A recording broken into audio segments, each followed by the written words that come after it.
Yo, yo, yo, yo, yo, yo, yo, yo, yo, yo, yo, yo, yo, yo, yo, yo, yo. We are the ill-advised wise guys. It is your boy, Uche. I got my boy, G-Eazy for Sheezy. It's way too easy. If we can get a nice summer breezy, it's gonna be a very nice day. I love breezes. Who doesn't like a good breeze? Is it officially summer? Is this summer yet? I believe it is actually. I just want to make sure, man. Because maybe this weekend it turned into summer. I actually don't think it's summer yet officially. It could Really? be. It could be. It could be. I may be way off. I don't know, dude. I don't know, man. Or ask Google, whoever you get your information from. Yeah, we can. But this is episode 75. 75. And we thank you guys for joining. 75th anniversary. Yes, it is. According to the episode. Yeah, it is. It's not a 75th anniversary. It's a 75th celebration episode. Hey, either way, I like it, man. We thank you guys for joining us, each and every episode, man. Especially those of you guys who've been riding with us for a long time. We appreciate y'all, especially the most. Y'all know who y'all are. Because y'all definitely show us love, and we really appreciate it. So, and let us know, like if you see us in public, let us know if you mess with us. We'll buy you a drink. I'll make sure I buy a drink on your tab. Oh, okay. Hey, listen, I ain't got no money. Yeah, you the one. You the big budget man. I don't know. For some reason, the executives at Dream Vision gives you more money. Hey, don't be taking offline disputes online, especially ones that you just made up, sicko. But yeah, man. Hey, listen. Amongst all the craziness that's been going on in the world, I'm glad that we back to the music for real. Like this is something that's long. It's been a long time coming. I couldn't wait. There's been a lot of great releases. And a lot of mediocre ones as well. So we'll try to make this as entertaining as possible for y'all. Yeah, I mean, music is, to me, one of my forms of therapy. Music, playing basketball by myself, like just shooting around. What else? Watching Dateline. Like these are forms of therapy for me. And so I'm glad to get back to my therapeutic routine. Yeah, man. I sometimes music can backfire though as therapy, right? If a song is some shit, it can actually make you feel worse, not better. Yeah, I agree with that. But it all depends, man. That's why my iTunes is nice and clean. You got to, man. You got to keep it up to date. And actually, speaking of that, we're gonna be dropping a playlist for y'all, a new one pretty soon. Q and I, we were just talking about this, so be on the lookout for a new playlist that we're gonna be updating very frequently. It's gonna include hot songs that are maybe not always getting the commercial shine that some of your favorite hits are getting, but nonetheless it's gonna be coming straight from your guys, yours truly, the wise guys. All right, so be on the lookout for that. Yeah. I try not to include any songs from 6ix9ine. I'll try. It's hot. The streets want to hear it. Hey, man, look. Hey, as much shit as people talk about that, man, I still maintain the fact that I think Gooba is a tight song. Gooba is pretty tight. I'm not rolling with the newest one, but we're gonna get into that later. It is decent. Yes. I'm actually looking forward to doing the playlist because I do think there are a lot of songs that do not get the recognition they deserve. Like we were talking about one in Tory Lanez, Temperature is Rising. I think Temperature is Rising is one of the best songs that released this year. And, you may not hear it on the radio. I know people don't listen to the radio these days, but it's hot. It deserves to be on playlists worldwide. So I'm with you on that. Yeah. I'm with you on that. Hey, maybe with he that, can do an EDM version. Say that one more time. Maybe he can do an EDM version, and then it can get recognition the unorthodox way. I don't want that, man. That song is great as is. I don't want that. Yo, let's jump into some hot topics, man. Let's jump in. Let's do it. Jump right into this, man. So, for those of you guys who are not familiar, the NBA is back. You know, listen, it's been a long time coming. I didn't think this day was ever going to come. To be honest with you, I feel like when the whole Corona pandemic hit, I thought they were just going to do away with the season. I swear, that was my first inclination. I was like, oh damn, there's no way they're going to be playing sports within 4 months of that whole thing happening. But hey, I was dead wrong, and I'm glad I was dead wrong because they're coming back. July, I believe the date is what? July 30th is the first game. July 30th. First couple games. Yeah, man. Listen, it's been a long time without sports, man. I'm glad. I need a little distraction in my life. This is perfect. I'm with you on that whole NBA. You know, the thing is they're going to be in the bubble in Orlando, where it's limited family members, limited people that can come in.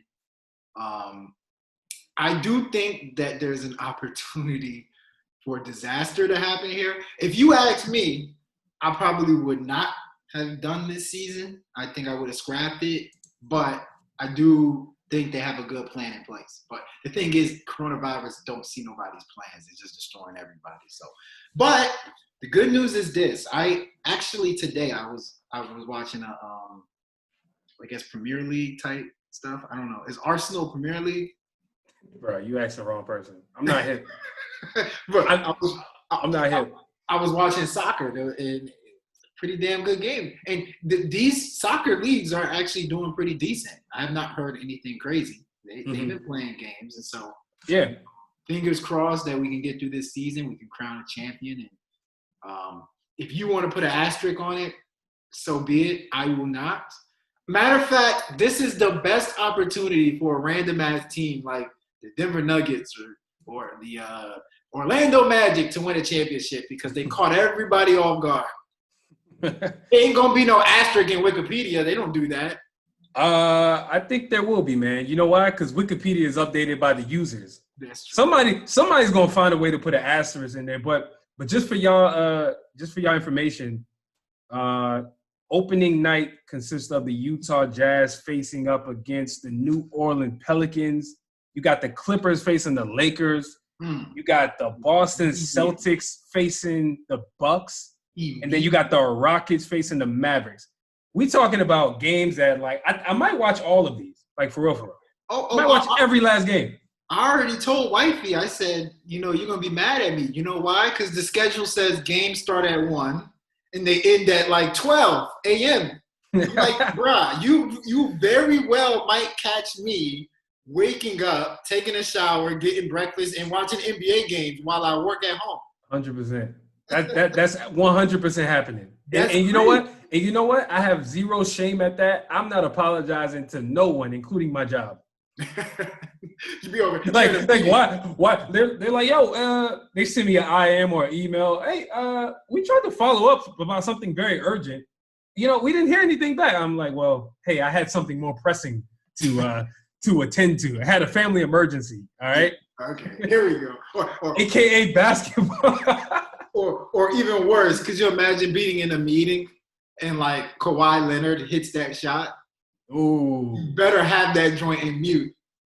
Because I went crazy when he hit that shot. I was like, whoa. Actually, I broke a plate because I jumped up and I knocked whatever plate was on the table. Broke it, shattered it. I was like, what? Come on, man. That thing can't happen during the day. Don't do that, man. Yeah. Moral of the story, go on mute when you're not talking. But hey, let's move on. You guys enjoy the NBA season. I'm sure we're gonna be talking more about this for sure, like moving forward. So what else we got on the docket, man? Let's see. Oh, here we go. Billboard. So this next one's actually kind of funny. It's funny, but not funny at the same time to me. So Russell Simmons, you guys, I don't know. I feel like Russell Simmons is one of those figures, especially to the younger generation, that they may not know like the history of him. Yeah. They just may not know. But anyway, the founder of Def Jam, one of the who people would probably consider one of the forefathers of like hip hop labels. He was heavy into hip hop and still has a footprint, more so digitally with all def digital, all the, different comedy sketches, things like that. But nonetheless, he came under fire, what was it, a couple years ago when he was alleged of sexual assault and misconduct and all of that other stuff. That's not something to be laughing about at all. But mysteriously, he kind of vanished from the spotlight, man. And recently I found out he went to Bali to basically lay low, because that's where his second home is. And so he's been coming out and doing interviews more recently. He did Breakfast Club about a month ago or so. And then he just did the Drink Champs. He interviewed with Nori and DJ Effin. So I think it's interesting how a man who has been accused of sexual misconduct and things like that never really spoke on it like that. He just hasn't really even addressed it. Yet he comes up when the whole Black Lives Matter thing, is going on right now. He wants to speak on that, but he's not speaking on being accused. And listen, I'm not saying whether he is guilty or not. This is not what this is about. I'm just simply saying this is the complete opposite of what Justin Bieber did. And we're gonna get into that. But nonetheless, the accusers of Russell Simmons are basically mad at Diddy and Jay-Z because of the Title Revolt TV affiliate. It's interesting. It's interesting that how accusers have a voice, and rightfully so. We should listen to them. And it's interesting to see the strategies that the accused, use in these type of situations. So listen, man, all I know is this: Russell Simmons got to address this sexual misconduct shit. He you can't run away and just pop up, and start talking about more serious matters that the world is talking about now, without actually addressing many people coming at you about whether or not you assaulted them or not. Like, you got to speak on this. You just have to. I feel like that's something that like an old head would do, right? Thinks that you can just sweep something under the rug. Like, that's what old heads kind of do. Like, that's their mentality. Oh, maybe if they don't see me talk for a while, they're just going to forget what I did. Cosby tried to do that. Russell Simmons did that. They just do that. Trump did that. Yeah. Maybe if I just don't talk about it, people forget. And maybe that worked in the past. I just feel like that doesn't work anymore. It doesn't. It doesn't work. Before social media, like people forget about it, out of sight, out of mind. Newspapers not writing about it, magazines not talking about it. Yeah. The public's not discussing it. So you come back and everybody forgets. Exactly. People not forgetting these days, man. You gotta address these type of things with the seriousness that I think it calls for, because that's what Justin Bieber did. Yeah, he immediately he said, "I'm gonna denounce it. I'm gonna give you receipts." That's what. It's crazy with Justin, man, because he, bro, I've never. First and foremost, I'm gonna say this: I think what's going on, what's happening in the social media landscape is very dangerous. It's super dangerous. The reason I say it's dangerous is because Justin Bieber was accused of sexual assault on Twitter by two separate accounts that were anonymous. They didn't even have a picture or a name attached to the profile. It was like literally someone just came out and said, Justin Bieber assaulted me and yada yada. Nobody really knew who the person was like that. I just feel like it's what's happening with social media. Unfortunately, of course, there's positives, right? But the negatives is irresponsible journalism. Like, I'm not disputing the claims of people who said they've been assaulted. You know what I'm saying? Like, that's very serious. But I do think at the same time, when it comes to reporting on these types of things, there needs to be more due diligence from a reporting standpoint before you give stuff like this shine. Like, that's the one thing that I see that's what's going on, and I don't like that part about it. But shout out to Justin. Hey, if Justin Bieber did not do any of this stuff, he has every right to file a $20 million defamation lawsuit, right? Because nobody ever talks about the accusers who make up shit against these people trying to get money. Why aren't they held criminally liable? Or liable to some degree when they make up stories versus people, people who they accuse. So I just think that's one aspect that never gets talked about. But again, I don't know the truth. I just think it's interesting to see how two people who are being accused are choosing to, defend themselves in the public or lack thereof. You know what's funny? There's a topic that we did not like write to talk about, but with Bubba Wallace, right, with the noose. I think I heard Will Kane, Will Kane, right, from the ESPN First Take. He's on there every once in a while. He's actually going to Fox News, I believe. He usually is like on the side of like the conservative Republican, but he made a good point. He made one good point. He said, in this day and age, we make assumptions and we run with it. And most importantly, the media makes assumptions and they run with it. In Justin Bieber's case, Justin Bieber has been linked to sexual situations, not necessarily sexual assault, but like inappropriate, right? Like Selena Gomez brought up on her album a lot of times about how Justin Bieber mentally was assaulting to her, treated her pretty bad. And Justin Bieber even came out and said, I don't think I was in a good place when I was with Selena Gomez. So what a lot of people are doing now on media and Twitter is they're like, oh, we heard a Justin Bieber assault situation. We can see Justin Bieber doing something like that. You know what I'm saying? Or with Bubba Wallace's, I want to call him Bubba Sparks. Bubba Watson? Is it Bubba Watson? Yeah. With his situation, it's like, damn, that makes sense. He's the only black NASCAR person, and a noose was in his thing. Oh, yeah, hell yeah, that has to be a race attack. You know what I'm saying? Like, we're putting two and two together. But here's the thing. I think that it's not a bad thing. Assumptions, if it's wrong, it's wrong. You know what I'm saying? Like, if you can prove that it's wrong, then that's actually a good thing. Yeah. We have the right. I mean, Russell Simmons, right? Like, when I found out Russell Simmons, which he's not admitted to, did he?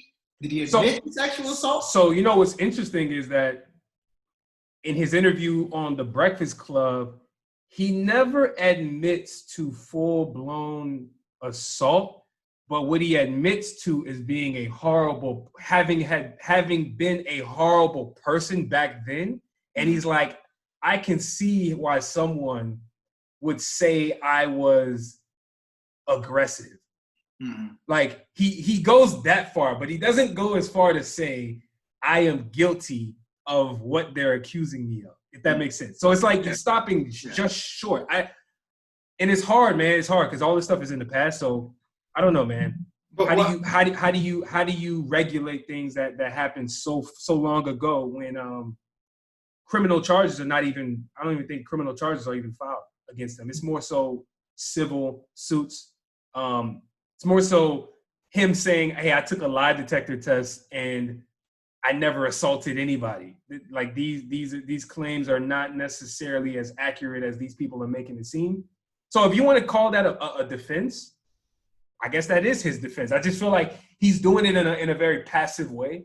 And I feel like these types of claims, I just feel like you got to address head on. Like I don't think these are type of claims that stay with you forever, whether it's true or not. But my point really is like, yeah, I mean, it's like, I think with Cosby's situation, right, you couldn't picture Cosby doing something like that until more and more came out about it. Russell Simmons absolutely looks like somebody that is inappropriate. Like, if you look at his something about his demeanor, his style, something about the way he talks, he definitely looks like somebody that will do something inappropriate. Same thing with Donald Trump, right? Donald Trump denies, but I'm like, bro, like, Donald Trump, you actually look like somebody that would do this.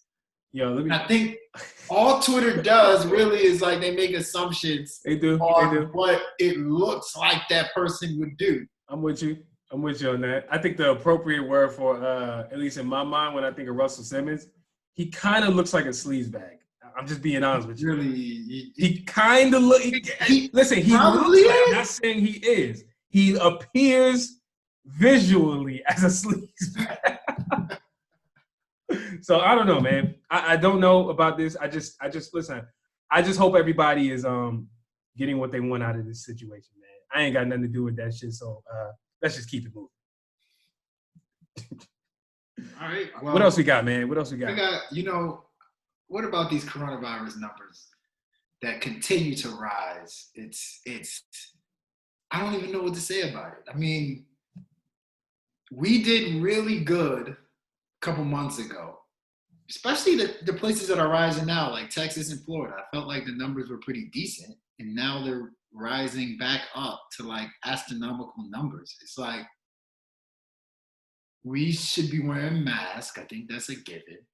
We should be 6 feet apart, but it seems like some of these states just aren't reaping the benefits of these new social distancing measures that are being put in place. It's like, is this coronavirus something we gotta live with forever? Like, and just accept the fact that people are just going to get it? I don't know, man. What I do know is the only thing I can say for certain is the reopening of the economy or the states in America, to me, was in no way tied directly to the decline of cases. Like, I feel like the fact that the numbers are still going up, if not more so than they were before, a little bit more, right? They're seeing a surge, at least in the short term. That to me proves that the reopening is causing that. It's causing it. So are they going to shut things down again? Like, we're going to shut down the states and tell everybody to go home and social distance in their own homes? Is that going to happen? Because I feel like if we open up that can of worms, which I'm not opposed to, we're just going to keep telling people, okay, social distance for 2 more months, open back up 2 months after that, and then the numbers are going to spike again. And all right, guys, let's close it down. Like, it just seems like it's going to be a cycle. And to be honest with you, I don't know what the best move is. I just don't. But the thing is, it's not directly. I don't think it's directly the fact that it's opening up. I think it's the fact that people are reckless when they. Oh, hell yeah, absolutely. You know what I'm saying? Like, that's part of it. For instance, there's places I will not name, but places I've been to just yesterday had bar spaces open, and that's supposed to be closed. There's places I've been to that 6 feet looks more like 3 feet when it comes to the table seatings. Places that big ass group of people walking with no mask, coughing their asses off. It's like, I think like maybe like a good chunk of America just doesn't believe this is the real deal. Like, a good chunk of America probably thinks that, oh, I didn't get it, so it doesn't exist. So, yeah. Honestly, I'm probably on the minority here. I personally don't think we should have closed America as long as we did.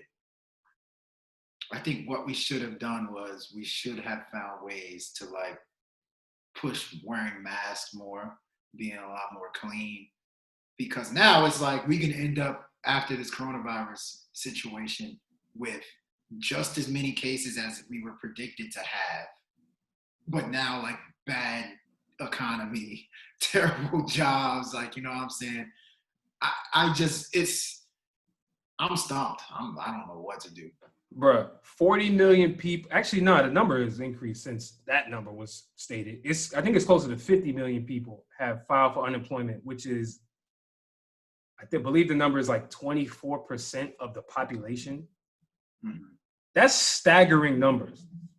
Like, those numbers is like, that's no joke. Like, we shouldn't even be overlooking that, acting like that's normal. It's just not. But not to your point, which is, I think, the best point here. this is up to people deciding whether or not they want to take it seriously or not. Because you can do things to prevent it. It's been proven, it's been said by the doctors that social distancing works, and good practices works as well. Put a damn mask on, wash your hands, right? Try not to be in close contact with people. All of these things could slow the virus down, and I think it did when people social distance. But there's a lot of people out here that's not taking it seriously. And to be honest with you, I'm not blaming him as the reason, but I just think a perfect example would be Donald Trump, right? Like, this is somebody who is the president, right? But yet he refuses to wear a mask, right, as a personal decision, because he has some vendetta with the media. He doesn't want to give the media the pleasure of seeing him with the mask. This is what he said verbatim, right? I don't even know what any of that shit means, but that just lets me know that he's not taking it seriously. And there's a whole bunch of people who are like, yo, this is like stupid. Like, I don't think it's that serious. I'm not going to wear a mask because I don't want to. We need to stop. In America, we need to stop correlating certain things with being weak or looking weak. I have to do the same. I have to do the same. Like, I went out yesterday and I was like, man, I don't feel like wearing a mask. I just feel like wearing a mask makes me feel like soft.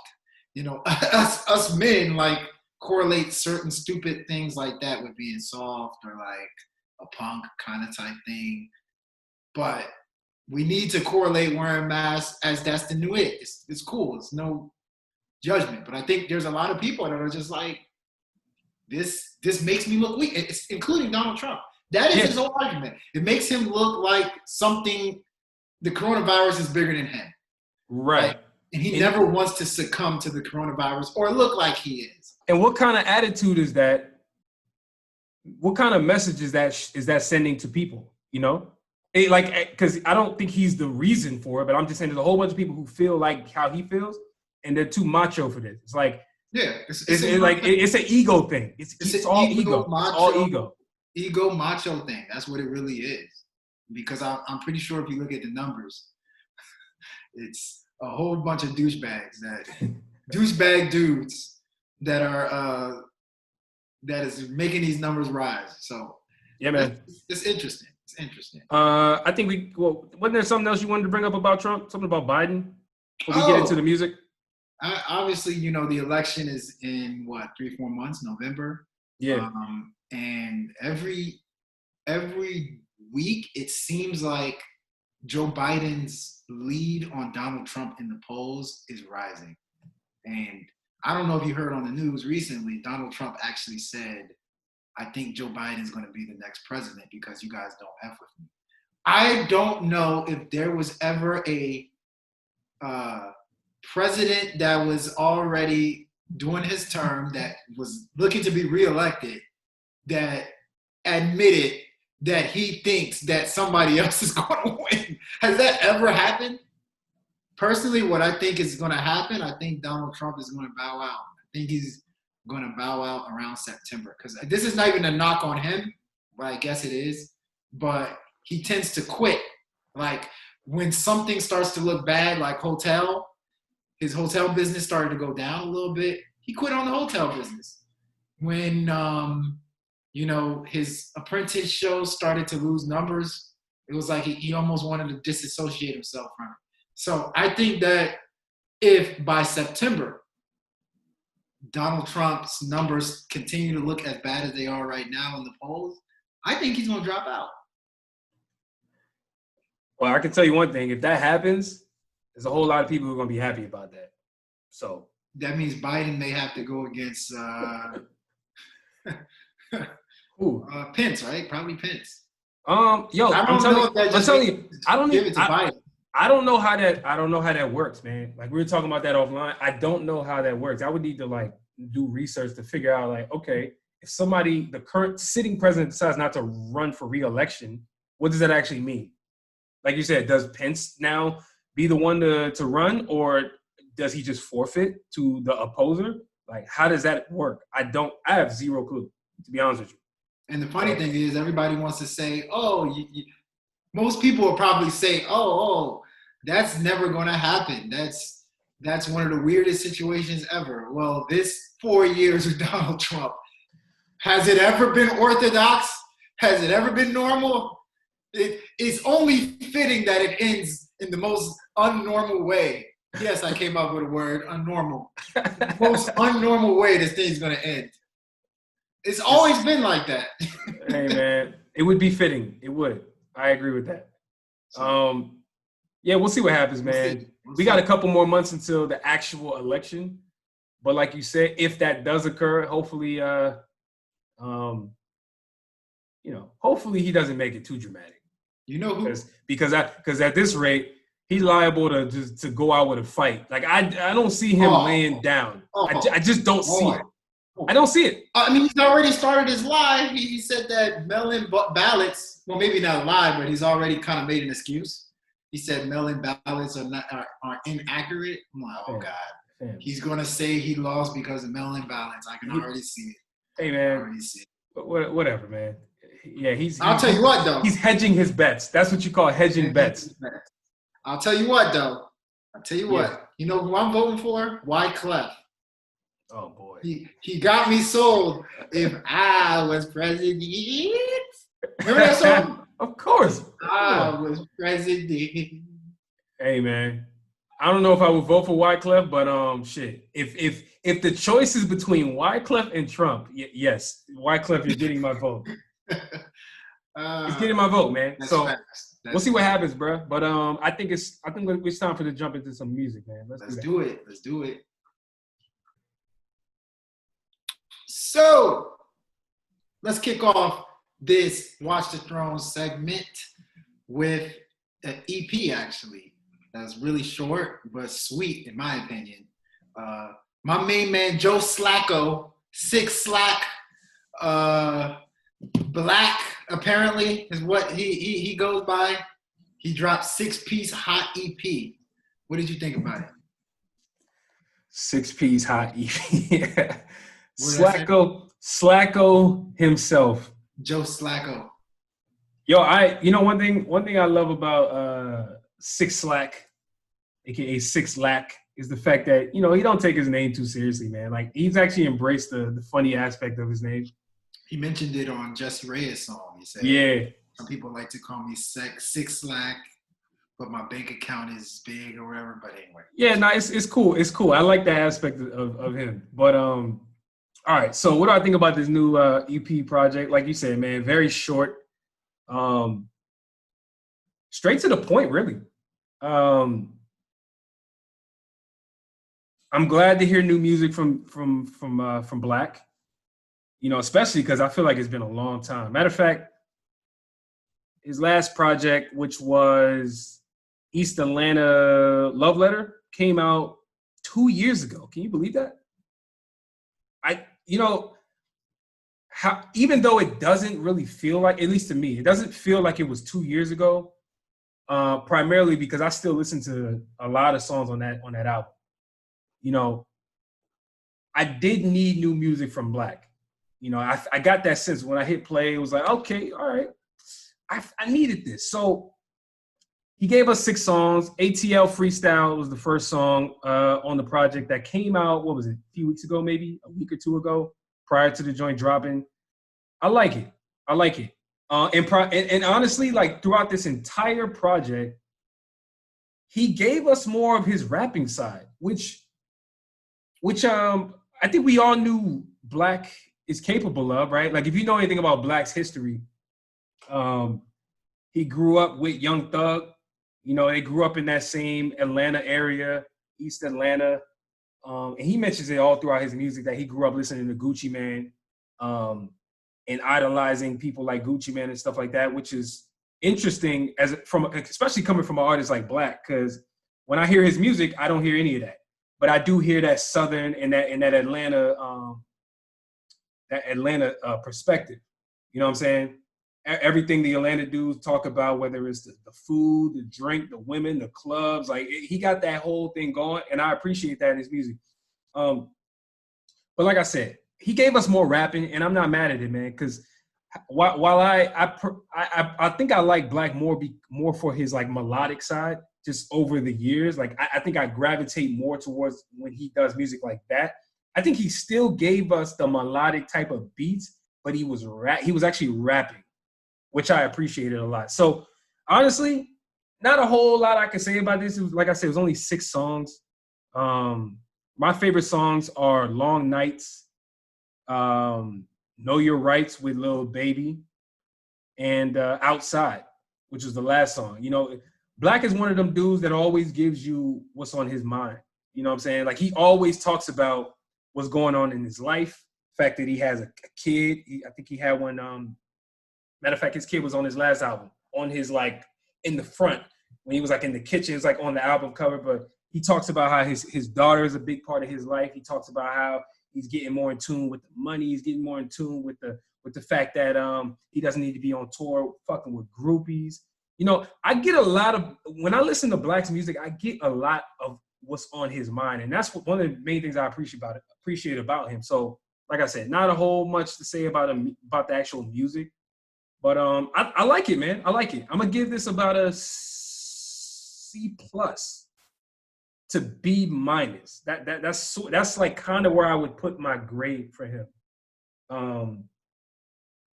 Good project, man. What'd you think? Obviously, you made all points that I would make. I mean, the music is very good.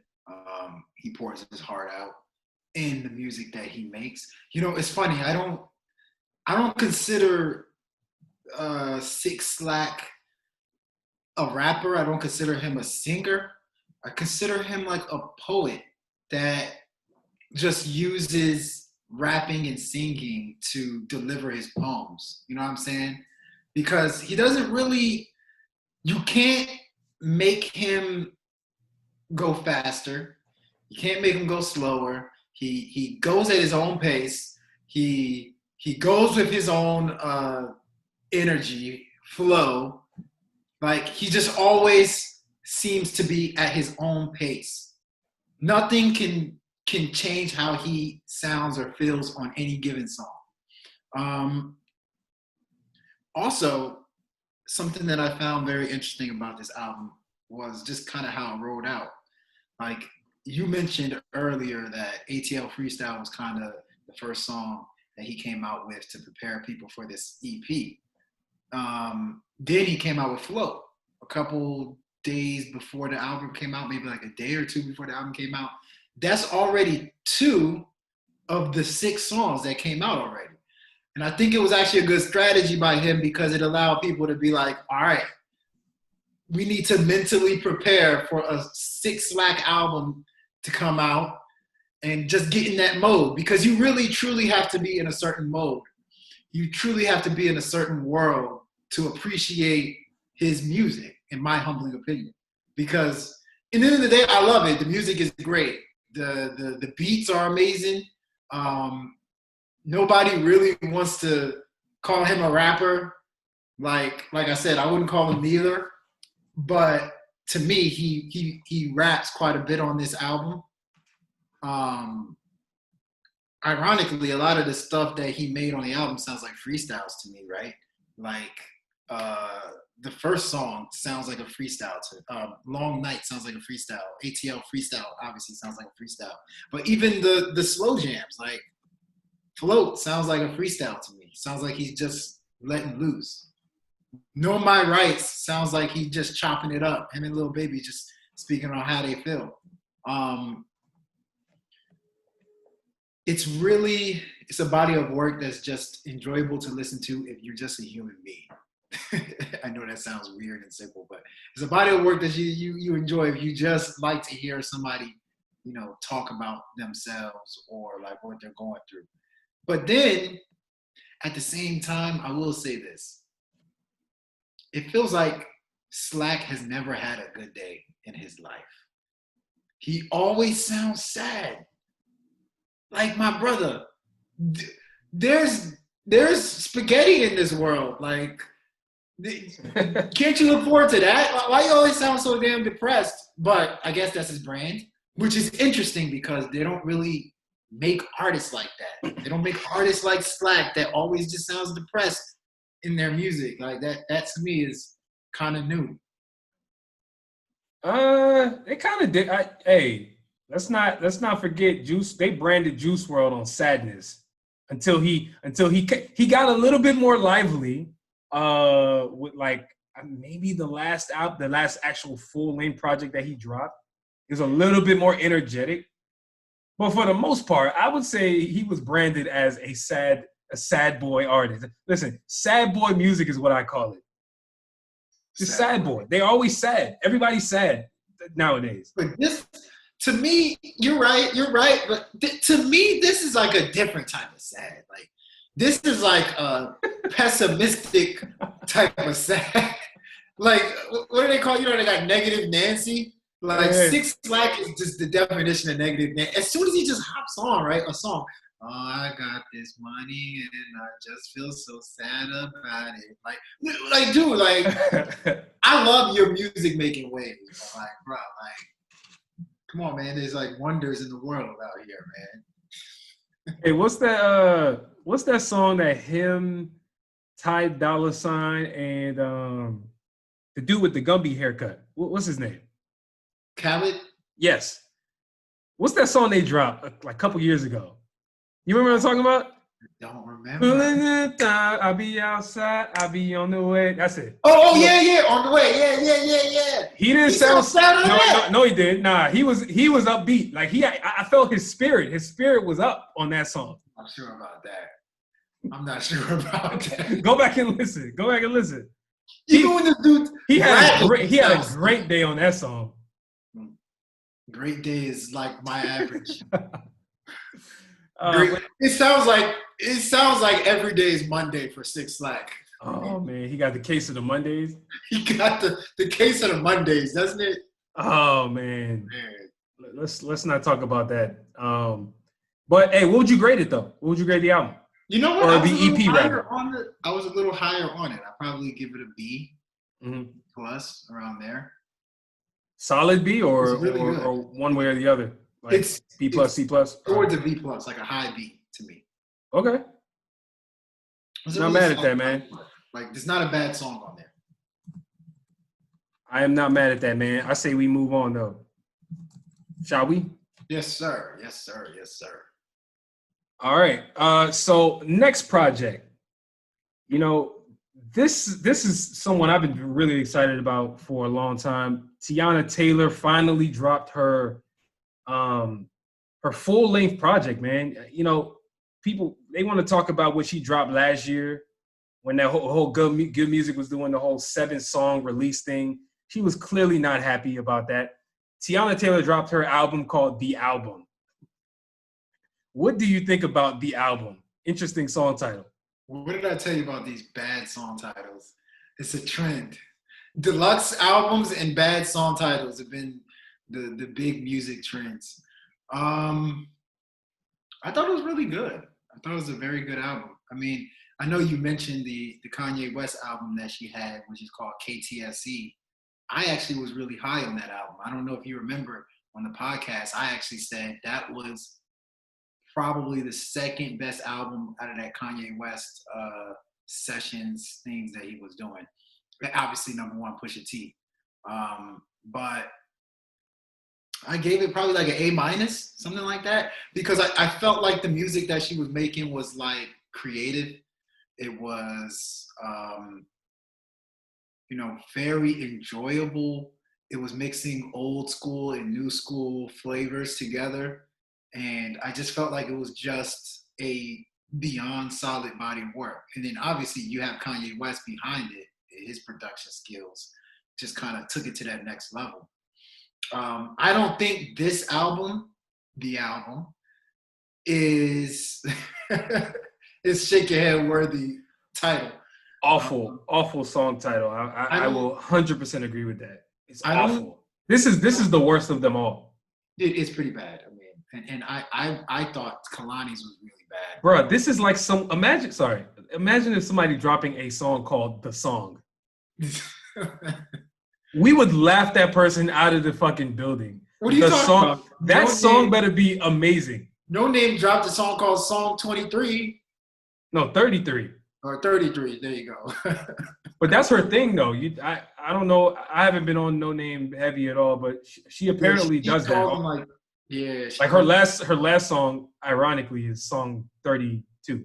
But I would never guess that was the song before 32. I know. I mean, it could have been 31. It could have been 31. Maybe she's only doing odd numbers. I have no clue. Oh, that's the good point. Damn, son. Yeah. Whoa. Mind blown. What was I talking about? Oh, Teyana Taylor. I don't think this album is as creative as KTSE. I mean, because we gotta give Kanye West credit. Like, dude's crazy, and dude has done all kinds of stuff that has made black people mad throughout the years. But you cannot deny this guy's greatness as a musician, as a clothing designer. Matter of fact, he just got a deal with Gap. We didn't talk about that. He's a genius. And I thought that he brought out the genius in Teyana Taylor on KTSE. On this album, I think it's pretty obvious Teyana Taylor wants to make hits. Like, she made it a mission to make a bunch of hits that people would love. It'll resonate with people. Within those hits, you got like old school 90s hits. You got hits that like Kalani would make. You got hits that will give you nostalgic vibes. It's just a body of work full of great hits, in my opinion. And I don't get mad at people that do stuff like that, but it was, in my opinion, lacking a little bit of creativity because almost to your point, right? Like a song like Boomin'. Boom like an 808. She practically took the whole song that was already Boom like an 808 and just switched lyrics up here and there. So really, Black did the work when all the work. Teyana just had to just switch things up. But all in all, I think it's a good album. I think, you know what's funny? In the 90s, musicians were copying stuff that happened in the 70s. In the early 2000s, musicians were copying stuff in the 80s. Now, I'm old enough to remember, like, when the song came out, that musicians are copying today. And, like, you get a whole bunch of 90s sounding songs, even songs that were directly made in the 90s that got copied by Teyana on this album. But like I said, all in all, it's a good album. 22 or 23 songs is a lot of damn songs, but you know, she made sure that those songs were hits. Yeah. Grade? What would you give it? It's a B. It's a B. Mm-hmm. Okay. I could see B+. I can really see B+. Yeah, that's kind of where I'm going, honestly. I'm a little bit more higher on the album than you are, as far as the grade, not the assessment. Because, I mean, you were pretty spot on with what you said about it. So, I mean, I'll try to attack this from a different angle because definitely don't want to be repetitive. But what I will say is that, first and foremost, I've never been more proud of an artist that I don't know than I am about Teyana Taylor, to be honest with you. Like, I don't know her personally at all, but I just been watching her career over the last, 5-6 years since her Google Me, baby. I know you guys remember that annoying song, very annoying song. I ain't gonna lie. It's not my favorite song that she ever dropped. And I'm sure she would even say that. So this is not a knock, but to think that person who dropped that song where she had the early Pharrell co-sign. Remember, Pharrell was one of the first people to like really co-sign her as far as like somebody who was known in the industry. She was signed to his label. She was signed to his label, exactly. Mm-hmm. So coming from that to see where she is now musically, to me, is incredible. Because I've seen somebody grow as an artist. Like, her actual voice has elevated. She almost has every aspect of the music that you could want in an artist. If I told you right now, build me a prototypical R&B singer. Build me one. Build a singer right now. Hopefully it would be somebody who can sing. Hopefully. But in 2020, clearly that's not like as critical, right? You can be an R&B singer and not be the best singer. I believe she could sing really well, man. And so she has that going for her. She has the swag going for her on the songs. She has the content. She can actually perform and dance, right? When it comes to like, if she was doing shows, she could really perform these joints in a real way. So anyway, long story short, I really like the album, not only because I believe she is finally dropping the best music that she's capable of, at least up to this point. But like I said, from a sentimental standpoint, man, like I just think her growth as an artist is evident in the music. And I don't think it can be understated for real. It just can't. And Yeah, so if you actually go song by song, I say there's no bad songs on this album. Like I'm talking about not a single bad song. not one that you can argue is trash or even mediocre. Like I think each one is either borderline, whatever is above mediocre. Let's say average. You can argue each song is a little above average to great. And I think to have an album that has 23 songs on it, I think that's the right number. And to have that rate where you're delivering quality music like that, dog, that's impressive. That's impressive. So overall, man, I'm gonna give this a B+, man. But to be honest with you, this is growing on me every time I listen to it. It's growing on me. I might bump it up, to be honest with you. In a few months, I might bump it up to like a B+, kind of like, I don't know about an A-. The only thing that is hindering this grade for me is the name of the album. I'm be honest with you, dog. I've never wanted to hold a grade back based on the album title before. This will be the only instance where I could think of a situation. But this is a dope ass album, man. It's dope. It is. It's dope. And by the way, you know, I was trying to see how many songs were on the album. It's actually 23. Yep. Today, literally today, she just dropped a new EP called Studio B. I saw that. I actually just saw that a couple minutes ago. I didn't mention that, but yeah, it has 4 songs. I did not know that. Yeah, I did not know that. So. 4 songs on it. I haven't heard it. I'll check it out. I'm sure you will too. We'll see if she can keep up the damn rate of great songs that she's been putting out, man. But shout out to her. She's a certified hitmaker. But yep. Let's talk about your boy Wale. He dropped the Imperfect Storm, another short EP. What do you think about it? Very, very short EP, like you said, man. What's it? I think 6 songs, or something like that. Yeah. You know, one of the things that you said something interesting when we were talking about Six Slacko. And I think that applies to Wale. I think probably more so, but I'm not here to compare. But you kind of compared Black to a poet, right? You said like, you know, he's more of a poet. And I understand exactly where you're coming from with that, because you're right. You know, you know what it is? He's giving you like streams of consciousness. Like it almost feels like every time I'm talking about Black for a second, then I'm gonna get to Wale. It almost feels like every time Black is speaking, you're literally getting exactly what is on his brain, which kind of makes it seem like a freestyle, right? So from that standpoint, I'm with you.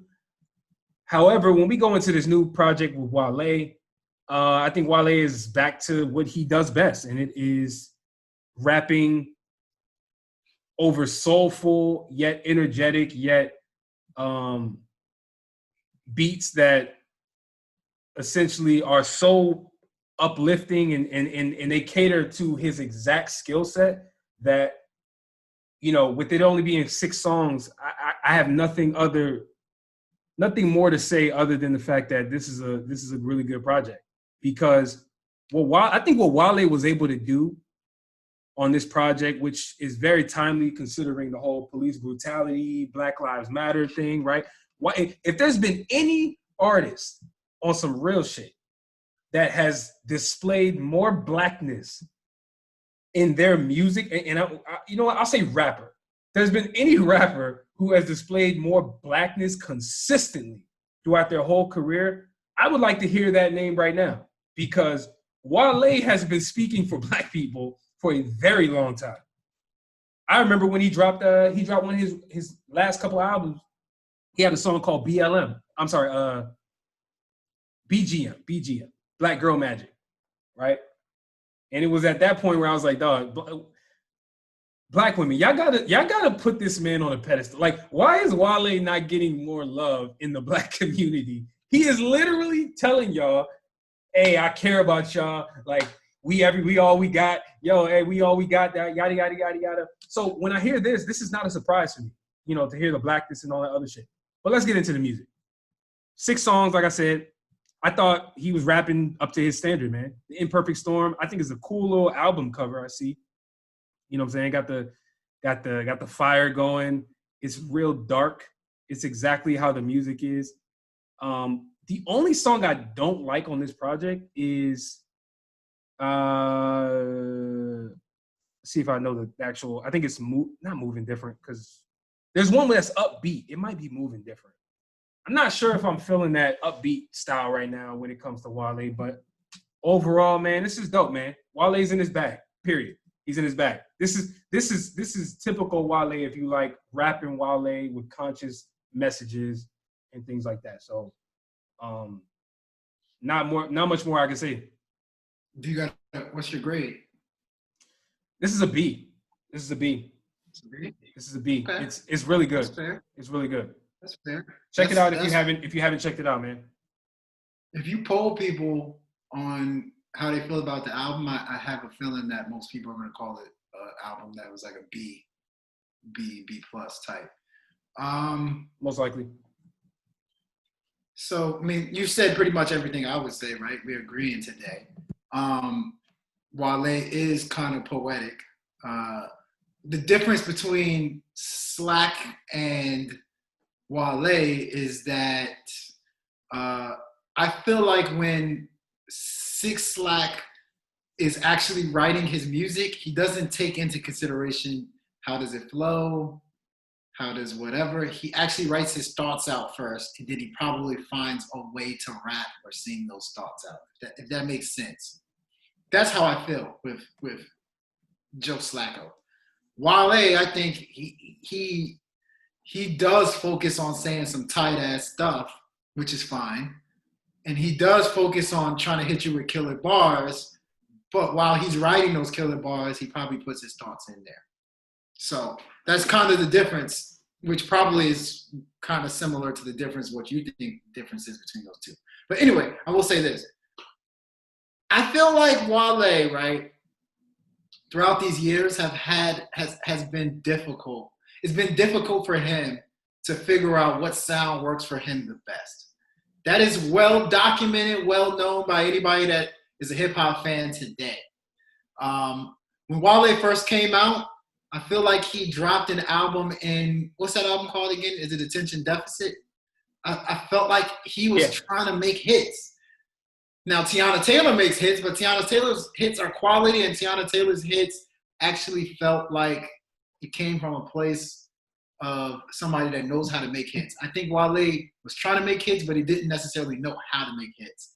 Then Wale switched into this, like, hard rapper with MNG. He was hard, but still, like, conscious a little bit. And I did like that version of Wale, but it still didn't necessarily fit him.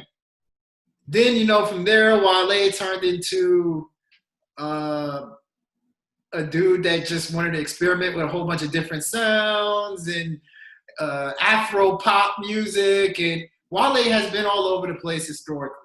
I think it wasn't until, personally, this is my opinion, it wasn't until J. Cole called him out and said, stop worrying about what fans think. Do what you do on, what's this song? False Prophets. Wasn't until that time that I think Wale said, you know what? There is something that I know I am very good at. There's two things in particular that I know that I'm very good at, and that is serenading women and uplifting women. And the second thing is what you brought up, uplifting the Black community and being that person that says, you know, hey, like, I'm thankful for all the Black sisters, all the Black brothers that are in my life. He's always been really good at that. What I love about Wale is he has his ears to the streets like no other rapper in the game, in my opinion. Like, I mean, I get it. Lil Durk has his ears in the streets, but Lil Durk has his ears to the hood stuff that's going on. You know what I'm saying? Jay-Z has his ears to the streets, but he has it more so to the business side of the streets. I feel like Wale has his ears to the streets in every facet of the streets, not just the gun talk, not just the business side, but also just feeling good about yourself. Your mental well-being, like just the other stuff that doesn't get brought up in the Black communities. You know what I'm saying? He has his ears to the streets to that, understanding Black beauty, things like that rappers don't talk about. And I think I got to give some praise to our area, the DMV, because the DMV, DC in particular is Chocolate City. Since I've lived in this DC area, the DMV, you can just feel an appreciation for every type of Black person in the world. I mean, it's not a coincidence. Black Lives Matter, that thing went up. A street called Black Lives Matter got put up almost immediately when the protests were happening, because we just have a good gauge of who we are as Black people in this DMV area. And it's not like that for a lot of people. You know what I'm saying? It's not like I've met people from all types of places. I've met people from Kansas City that don't feel like that. They don't feel like Black people get the love that they deserve. And I think Wale is a great spokesman for making sure that Black people, each side of Black people, gets documented and noticed. Now to the music. Sorry for that soliloquy. I had to do that. Now to the music. Obviously, Wale is a good rapper. And on this album, his bars are outstanding. But what I continue to be impressed with him is he now understands a sound that works for him. It's the soulful sound. Like, I honestly, you talk about soulful beats, there's not many rappers I would put ahead of Wale that I want to hear on a soulful beat. Like, Wale on a soulful beat is like hearing Future on a stereotypical trap beat. Like, something about a soulful beat turns Wale into a superhuman to me. And on this album, you just get a whole bunch of soulful beats and Wale rapping, and it's fantastic. It's an intriguing, riveting thing to listen to. And so for that reason alone, I think it's a really good album, or a really good EP. And the good thing is, since it's only 6 songs, since it's only an EP, it still allows Wale to just kind of, if he wants to go back to talking about the women again, or wants to go back to talking about some hard-ass stuff, it doesn't necessarily have a bearing on what he does on a normal basis. Yeah, that's 100%. So, yeah, man. Listen. You know how I feel about Wale. I rock with his music, especially the last album that came out. Love that album. What was the name? You remember that name? It was a love that album. Interesting name, but yeah, man. It's called Wild That's Crazy. That was the last one. Terrible title. My God, horrible. Wow. What's up with these horrible titles? Wow, that's crazy. Wow, ... That's crazy. Yeah, I don't get it. But anyway, I'm not here for the slander on the titles. We've done enough of that. But yeah, man, cool project for Wale. Let's move on though, shall we? Yes, sir. Yes, sir. Next album that dropped was the City Girls. Young Miami and JT. Yeah, man. What you think it is? You know, maybe something's wrong with me. Maybe my ears are popping. Maybe it's allergic reaction. Maybe it's coronavirus. I don't know. I really felt like this album was pretty decent. It was enjoyable. I, you know, nobody would ever come out of their mouth and say that the City Girls are good rappers. Like, if you bring up City Girls being good rappers, I feel like somebody has the right to slap you in the face. That's how a lot of people feel. But if you actually listen to their rapping, it's not bad. My brother, it's not bad. It's not. They flow well. Listen, they write beats well. You don't have to convince me that they are not bad rappers. I'm with you. I'm with you. You can't tell me that their verses on Act Up, where you going to, I heard Lil Yachty wrote it. I don't know if he actually wrote their verses. No, he definitely wrote their verses. It was confirmed. Okay, if you wrote their verses, Lil Yachty is a good ass rapper because those verses on this song are good. They're good verses. They're better than a lot of rappers that you guys adore. But on this album, I feel like they get their rapidy rap on. Like, they spit bars. Only problem with, here's the thing. The only problem with the City Girls are they're useless. That's it. That's it. They're just, lyrically, they're useless. Let's be real. They're useless. Because majority of the album, all they talk about is scamming. All they talk about is my vagina is the best thing on the planet. And they talk about stealing men. And for some reason, there's a lot of gun talk. I'm going to beat you up. No, not gun talk. They actually want to fist fight. Going to fist fight after we leave the club. Like, there's a lot of those 4 topics. And it's useless. I believe them. I actually believe them wholeheartedly when they rap. One of the few rappers that I truly believe every word they say, except for them trying to convince me that their pussy is so good. That's just weird to me. Like, I ain't gonna lie.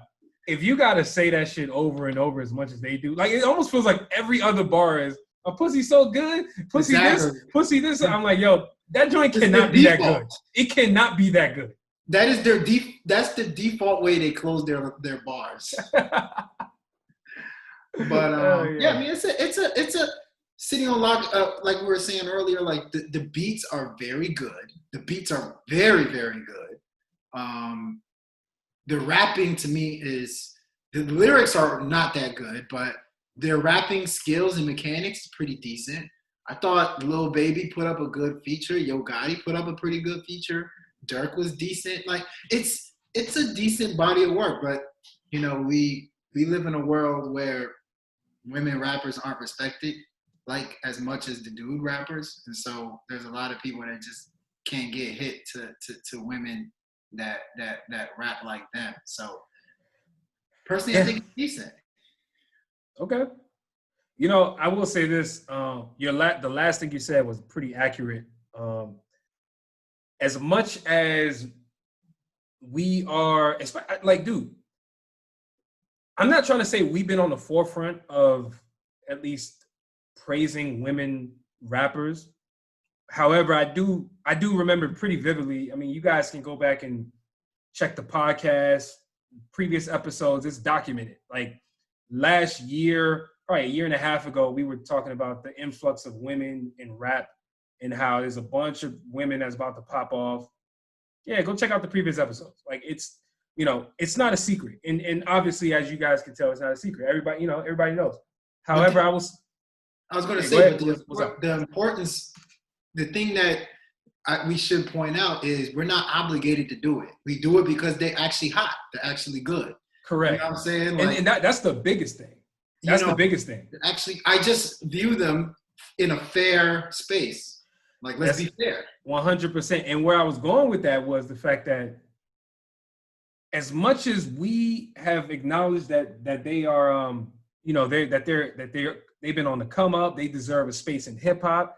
Everybody has recognized that. I do believe there's a whole nother echelon, a whole nother level that it can go to, because there's still a lot of misogyny in hip hop. Yeah. Let's just call it what it is.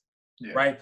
I think the City Girls is the perfect example of what JD, if you guys remember JD's inflammatory comments. I'm gonna call them inflammatory because they're completely off base. I remember I talked about it when he said it. He's basically saying that women rappers, all they talk about is scamming, the epitome of what the City Girls do. And while, yes, that is one part of what the women are representing, there's also a slew of other women artists, female artists, that do not talk about that stuff. So in borderline, or I should say not borderline, and then also on the flip side, this is also a very hypocritical statement, right? To basically talk about the destruction that the women are saying in the music, right? My pussy this, my pussy that, I scam a nigga, I do this, da da da. When majority of the dudes who we think are hot are talking from the same perspective, just on the male side, right? Like whatever the opposite perspective. Only thing that changed was the genitalias. Facts. So with that being said, listen, man, there's a space for the City Girls. I will say that there's a space for the City Girls. They're not my cup of tea. I'm not gonna be, bumping their music at all. You know what I'm saying? But they do have some joints that go, and it's fueled by production that is really good. It's fueled by rapping that is not that bad. It's average to not that bad. And then, like you said, they have pretty good features. The best song on here is the one with Lil Baby, to me. Flew Out. That joint sounds like I agree. It sounds like a song that Lil Baby and Gunna made. I'm trying to remember the one. Yeah. What was their biggest hit? Remember they had that. Huh? Drip Too Hard. It kind of sounds like that. It kind of has that little that guitar sound. I mean, Lil Baby took over that song. Like it's to me, it's his song, and City Girls just hopped on it. 100%. So anyway, yeah, it's a decent album, decent to average. I'll say that. I'm not gonna trash it. I will say this: it may be decent to average, but it's very appealing. I think so. Very interesting. It's very intriguing. 100%, man. Let's move on to the next album. One that I thought was actually pretty damn good. T Grizzly, The Smartest. Another horrible title. Another one. The Smartest. What the hell does that even mean? And then in the artwork, he was in a classroom. I was just like, really? Yo, hey, I like this type of critique. I like you trashing the album title. It's about time, because I've been trying to tell y'all about trash artwork for the longest. Gucci Man has been putting out trash artwork for ages, but nobody ever wants to talk about it. We just accept it. Because I think he does it on purpose, so I just ignore it. I don't care. It needs to be stated that this is not okay. If any of y'all think this is cool, like, no, do the opposite of that. So with that being said, while I'm not sure if T Grizzly is the quote unquote smartest, I don't even know what that really means to him, because on the album I didn't really get an explanation. However, what I will say is that T Grizzly, he really got into his musical element on this. Obviously, if you guys know anything about T Grizzly, fast-paced rapper, talks about he's a street rapper. You know what I'm saying? He really has that angle to his lyrics, and he represents the streets. And listen, I'm always here for a street rapper providing their viewpoint on rap. One thing I love about T Grizzly on this project is that he admitted openly to putting out bad music in the past. I can't remember what song it was. I think it's called I Apologize. I believe that is the one.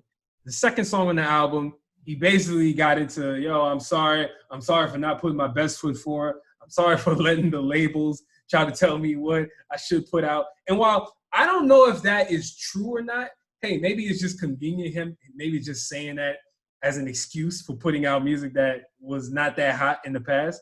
Whatever the true reason is, I'm not here to debate. I just like the openness that he had in this album. And that song was just an example of the vulnerability he showed to me throughout the whole project. Yeah, man, the album is good. Just I don't really have a whole lot to say about this, to be honest with you. Okay.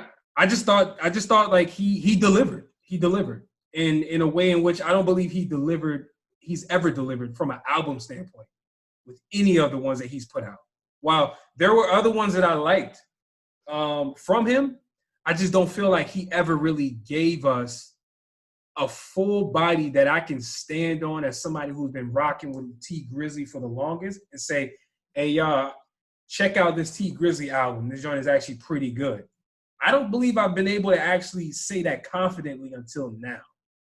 And yeah, man, that's kind of where I am. So with that being said, I would give this project about a solid C to C plus potentially, because it does have some joints that I believe could light the streets up if we weren't still in quarantine.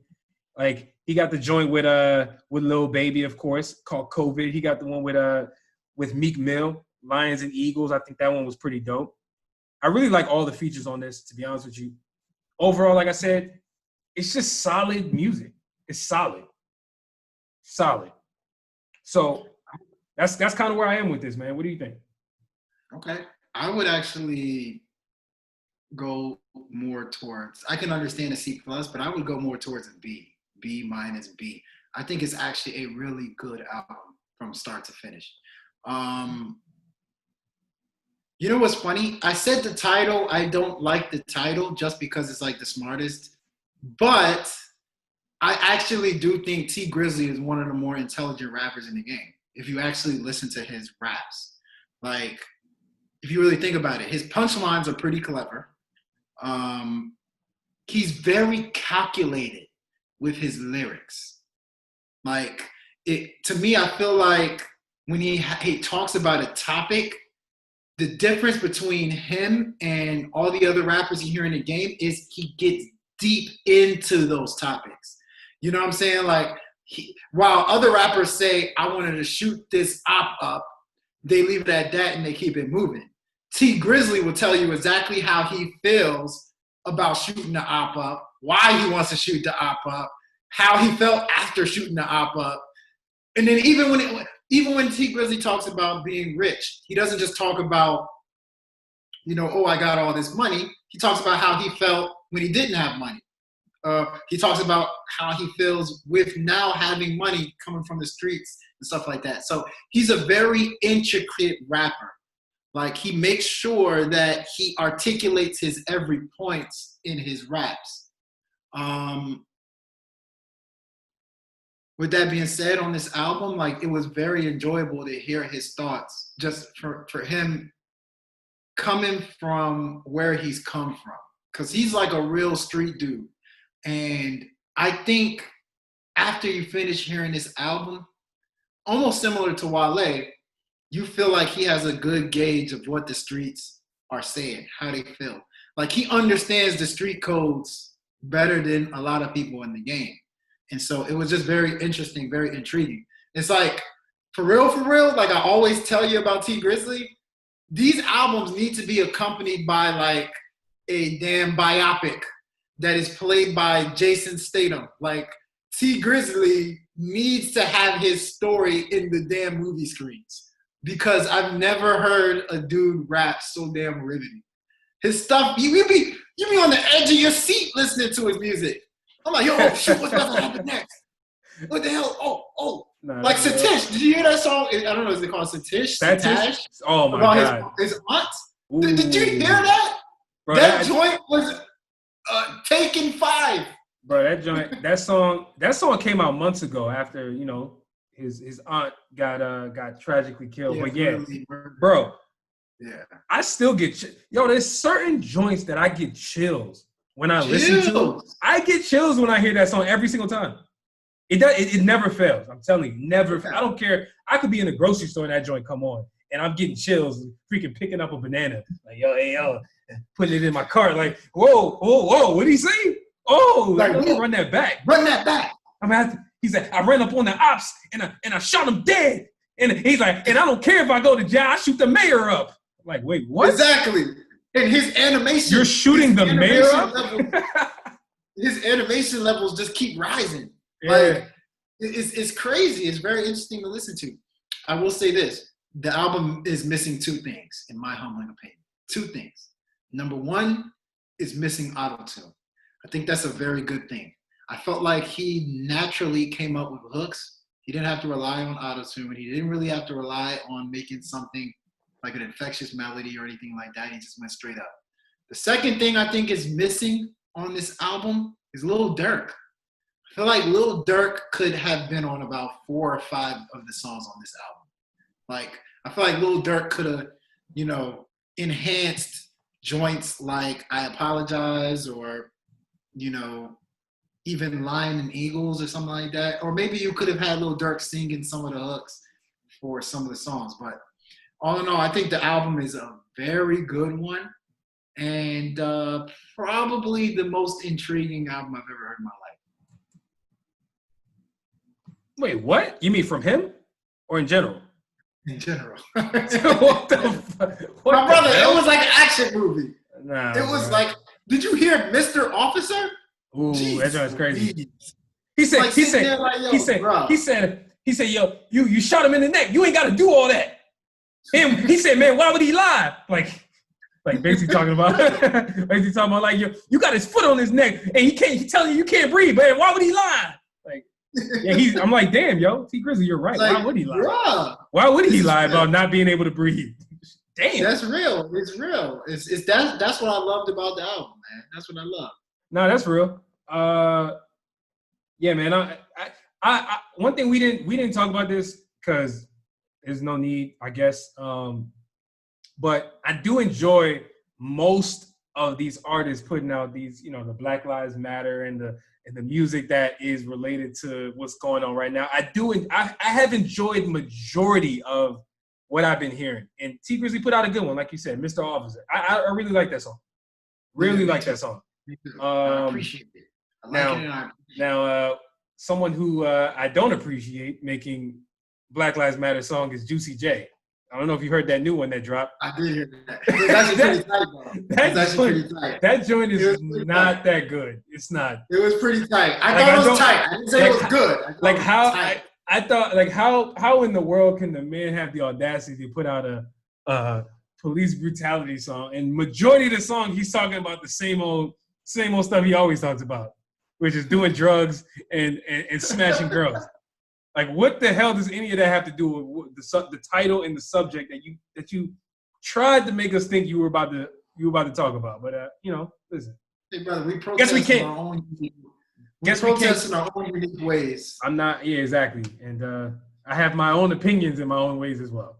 So exactly. That's why America is so great. I say we move on though. How about that? I think so. All right. Next project that dropped was August Alsina. Where has this man been? But he dropped a new project called The Product 3 State of Emergency. Interesting title. So not the best, but it's interesting. It's better than the album. Weird. A little weird. I mean, I guess he has to elaborate. I think more details would allow me to make a better conclusion on whether or not I like it. You know, that's the details it's missing. Hey, the details are the songs. What'd you think of the songs? But he did not clearly state what the album title was. I mean, I need clarification. I just need it. Yeah, he's the smartest. No, he's not. That's T Grizzly. Oh, whoops, my bad. Wrong album title. My bad. He's pretty smart though. I mean, what'd you think of the album though, man?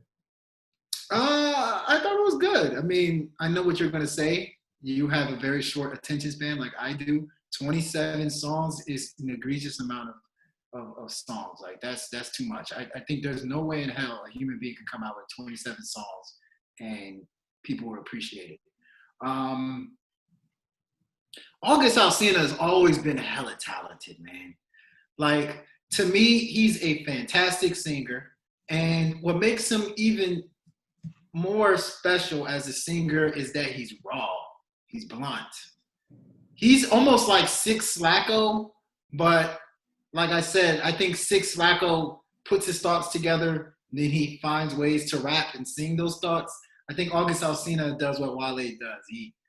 He writes his songs with those dope ass thoughts in mind. But I just feel like this album, it's really good how he blended both the trap world and the like romantic R&B world together.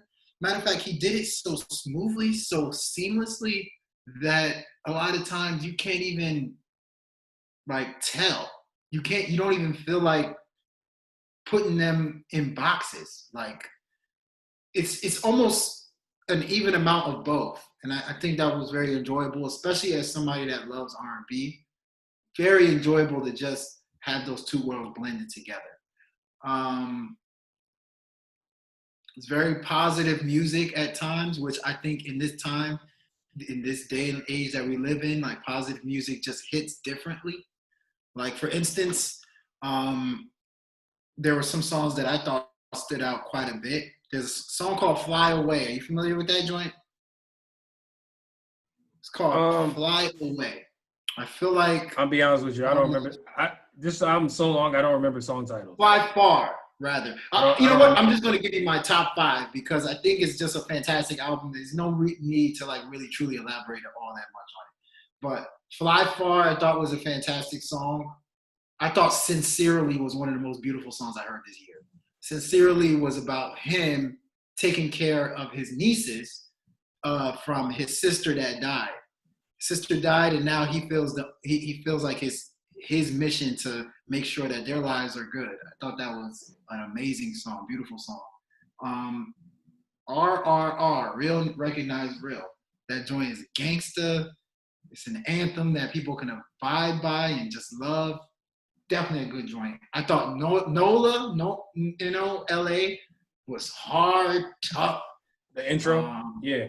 The intro, yeah. Yep. Or no, intro is actually NOLA's intro. No, NOLA's the intro. Yeah, NOLA's intro. And then Today, I thought Today was fantastic. That's love Today. That's actually my favorite song from the album. But as a whole, I think the album's really good. Like I said, 27 songs is too much, but it was 27 enjoyable songs. I'm with you, man. What would you grade it though, man? Which is interesting. I'm interested to hear this. You know, I want to give it a B+, but I'll probably say more B. Probably more B. I think it's just too long for me to give it a B+. Yeah, man. I think you're on point, man. Definitely too long of a project. But hey, I'm not gonna knock him too much for that, to be honest with you, because he hasn't dropped music in a very long time. So hey, he probably had a whole lot that he just wanted to share, and I'm with that. Plus, let's not forget about the fact that at least recently he came out and basically let us know like the struggles he's been battling with health-wise. You know what I'm saying? He apparently he has like some autoimmune disease that affects his liver, where like he basically has a hard time functioning. It's I never heard anybody who has anything like that, but that must be tough to deal with, especially compound that with the fact that, like you said, he takes care of his nieces because he has like family members that are dead. And yo, I'll tell you one thing, man. August Alsina has, like you said, has always been a very, very talented dude. Actually, from day one, dog. From day one. When the first August Alsina song that I heard was Downtown. You know, I don't know if you guys remember that, but you know, he's always represented the struggle. He's always represented that struggle music, but he's such an amazing singer that it just comes off so beautifully, man. It's you know what I'm saying? Like it's like you have no choice but to feel the pain that I believe he's felt in his life while he's singing. So to be honest with you, that you can't get any better than that from a music standpoint. To me, that is the highest part of what I love about music the most, which is you allowing me as the consumer to feel you through your lyrics and through your music. He does that. He's one of the most riveting at that, to be honest with you. I ain't even gonna lie to you. In a long time that I've heard. He's like a 2020 TQ. Remember TQ? TQ, old ass references, man. Yeah. Remember West Side?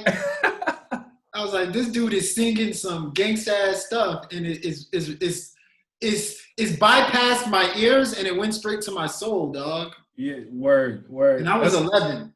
That's a good way to put it, man. Yeah, man. He's a very soulful, very, very, very soulful singer, man. So you touched on the majority of the songs that are good.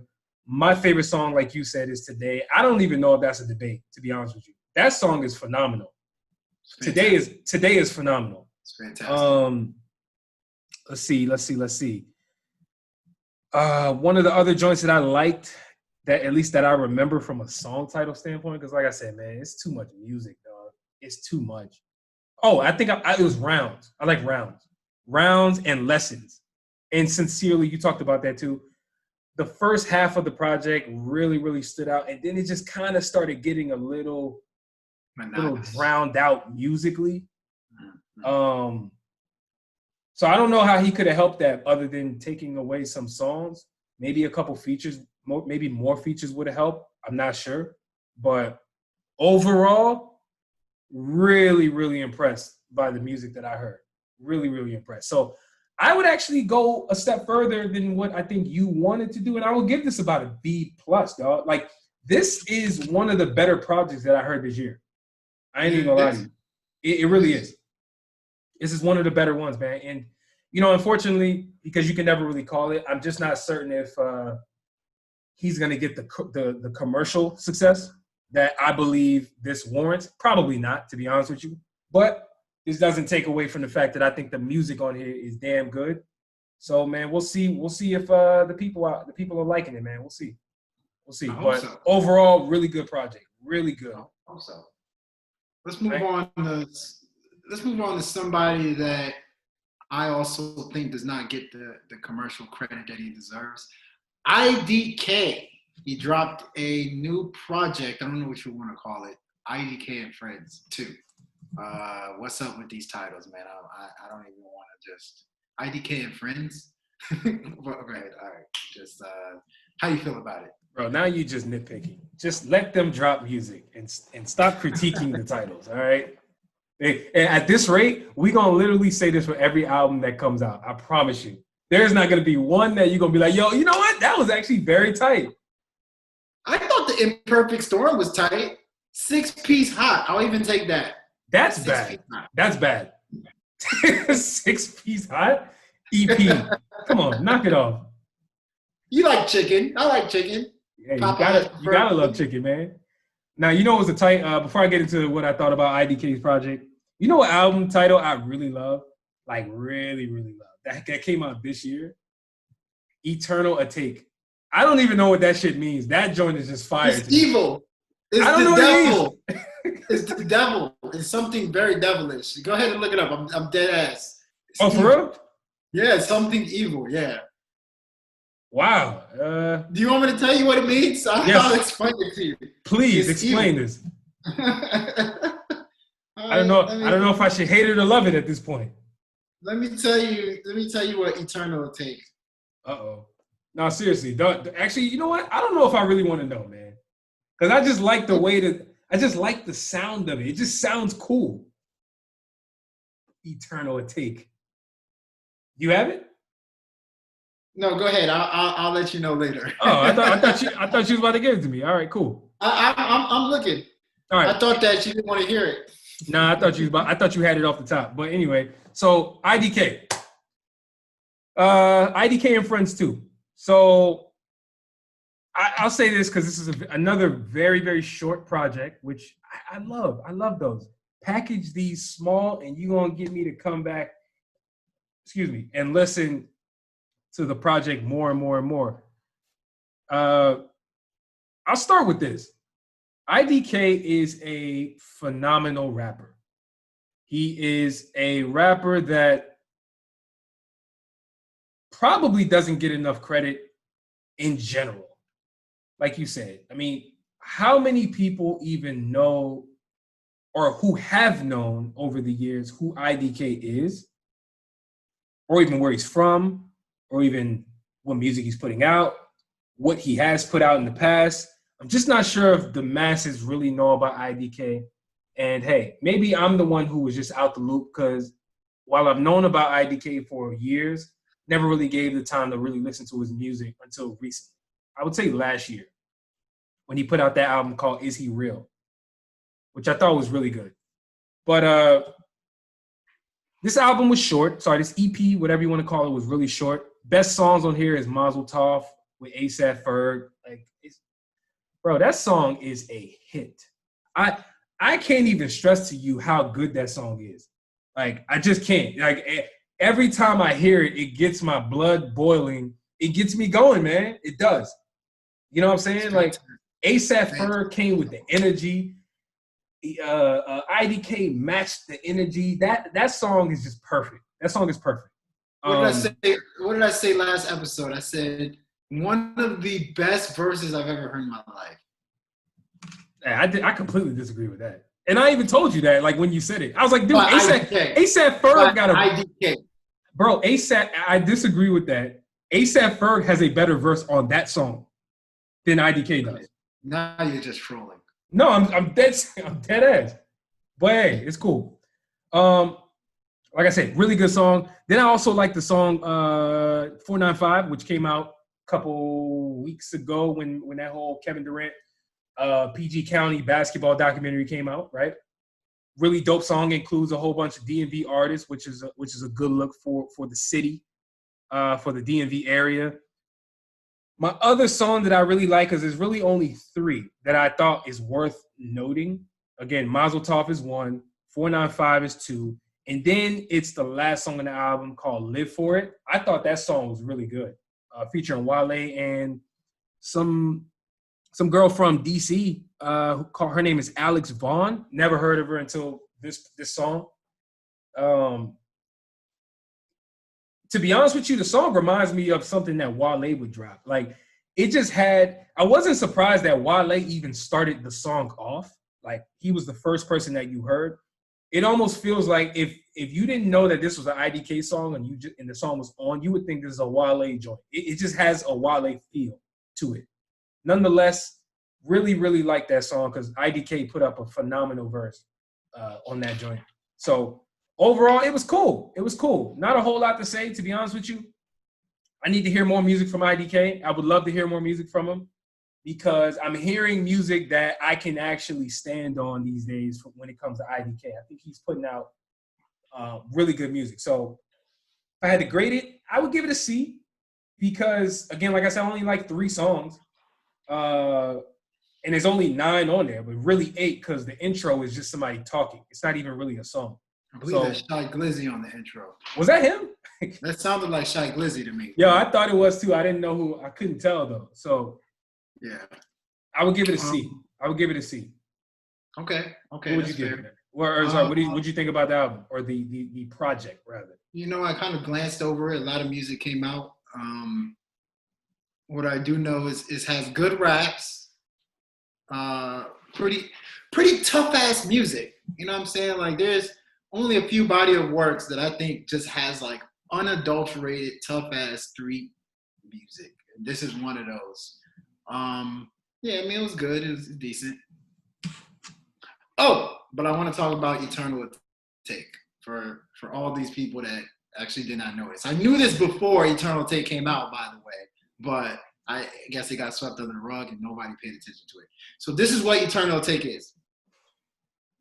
If you see the artwork for the album, the artwork for the album is pretty glaring. It is a direct reference to the Heaven's Gate cult, an infamous San Diego-based religious cult that believed the Hale-Bopp comet was an interstellar transport UFO.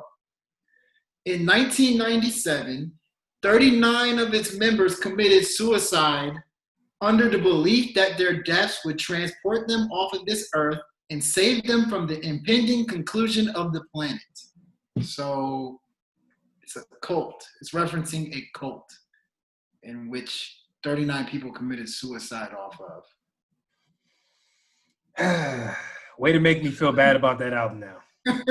Thank you, No, sir. I knew this already, but like nobody wants that. The album was so hot. Can you believe that? The album was so hot. Nobody actually even cared to figure out what the damn title of it meant. That is insane. That's crazy. That's crazy. That is insane. That's still the best project that came out this year. I'm holding true. So far, that's my Watch the Throne, bro. Eternal will take. It's not really close right now. Yeah, all right, we got one more album, man. Yeah, we do, man. Let's end this off relatively strong, man. Your favorite rapper of all time. It's like G-Eazy dropped a new project. Gerald. Exactly. Dropped a new project, and it was called Everything's Strange Here? How you feel about that title? It's not bad. I like it. It's not bad. It's not bad. What the album's about. It's not bad. It's not bad. It's appropriate. It's appropriate for the album. It's appropriate. What do you think of it? What do you think about the album though? I was gonna say, as you guys know, this 2020 G-Eazy has been G-Emo. He's been dropping nothing but emo-inspired joints where he's rarely rapped. He's sounded more like a Beatles member. Initially, I was thrown off by it because the irony, like when Lil Wayne started singing, I told myself I can see Lil Wayne singing. I can tell that that's something he likes to do. The irony is that G-Eazy to me has always been a one-dimensional rapper. So for him to just out of nowhere come with this like very experimental sound was pretty interesting. So this album features a whole bunch of alternative music. G-Eazy sings on majority of the songs. He hooks us up with trippy vibes, rock star vibes, emo lyrics, etc., etc. So to make me enjoy this album and listen to it straight through without being annoyed, do you know what I did? I told myself G-Eazy did not make this album. So this is not G-Eazy. This is somebody else. And once I did that, I appreciated it more. I said, this is G-Emo. Just check out anything you know of G-Eazy, just eliminate it from your mind and then listen to the album, and it'll be a lot better than it was when you thought, why the hell is G-Eazy making this music?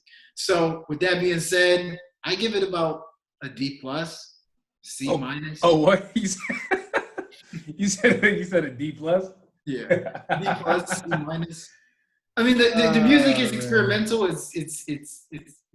It's cool. I like the fact that artists like that took a chance, but at the end of the day, it just seemed way too out of whack to be called good.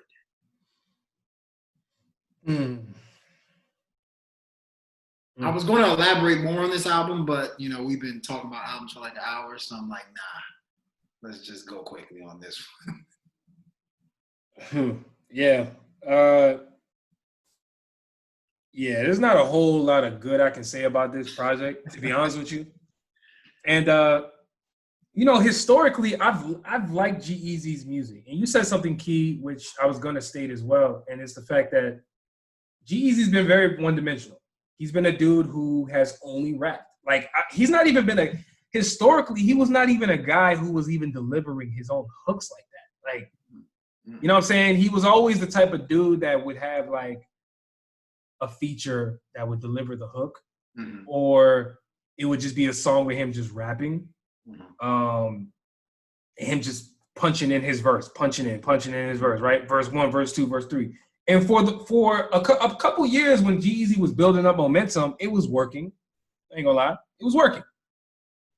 And then he kind of got a little stale, man, musically recently, right? He's been somebody who we've heard new music from him and recognize the fact that, this dude doesn't really seem inspired like that anymore.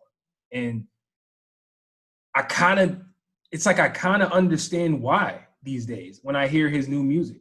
When I hear this new album, this reminds me of what A$AP Rocky did when, like, right before he put out Testing.